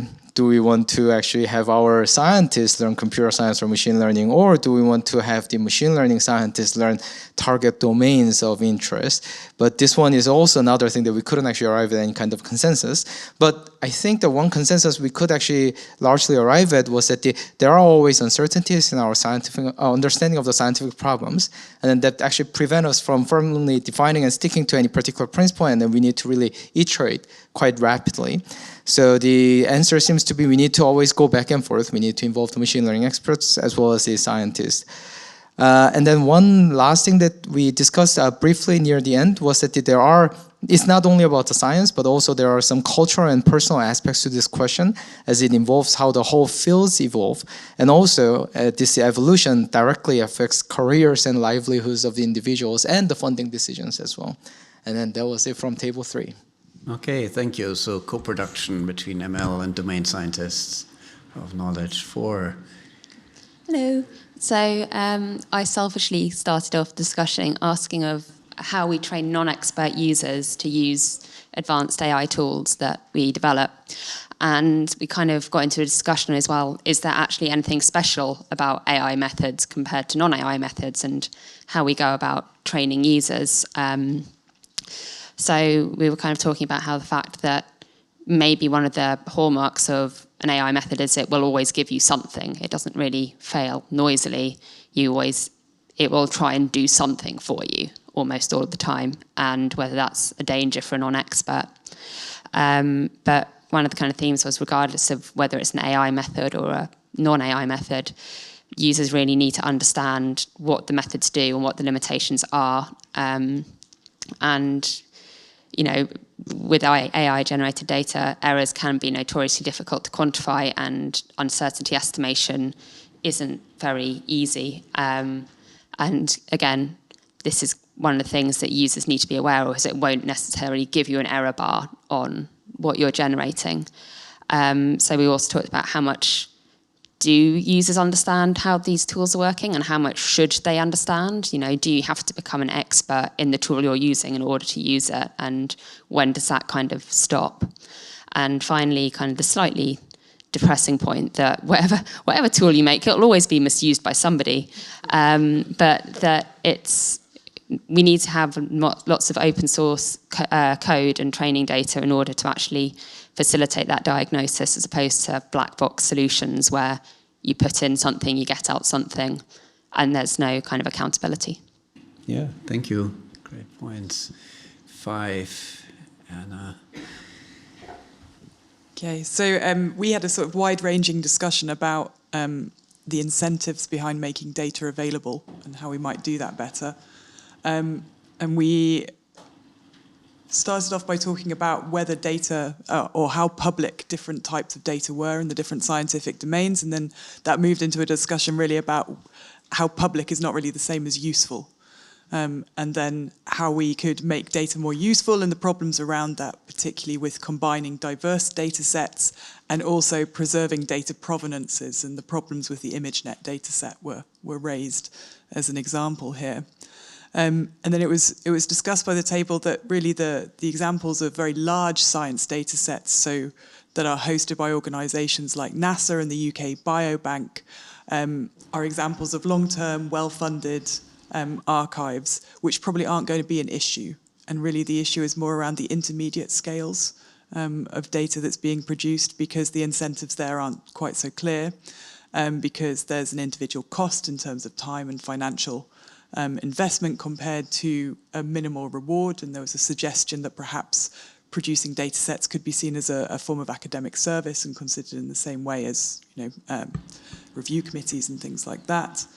And then there were also worries about when you're responsible for those kinds of data sets, the misuse of them by bad actors, which is echoed on the other table, and that being a reason not to make them open, and that was leading to a sort of a binary state of data either being fully closed or fully open. And Alison pointed out that in the report there's actually a nice diagram that shows that this could be a spectrum from fully closed to fully open, which would be a better way of categorizing different types of data. We then talked about how we could use AI to compress data, which was inspired by the point that was made about foundation models being used to compress data by Anil. And there was a discussion about what are we willing to lose if we compress the data, if we don't know what's going to be useful in it initially. And although compression was seen as inevitable at some level, it was thought that maybe different scientific domains should be considering their own specific compression approaches, because they know best what they're willing to lose. And then there was a very interesting point made at the end of our discussion, which I think probably could have gone on for much longer if the bell hadn't gone, about the potential for multimodal LLMs combined with archives to make data useful. So how to make public data that is underutilized more useful and more accessible, which goes back, I think, to Miles's earlier point as well, about how we can use AI to really, make scientific data, which is somewhat complicated to use compared to traditional benchmarking data sets, more accessible to general users. All right, thank you. I think that was a fantastic morning, fantastic conversations and great talks. A lot of human intelligence brought to the question of artificial intelligence in science. One key difference between human and artificial intelligence is human intelligence is extremely energy efficient, but it does rely on metabolic sources. So it's time for lunch. And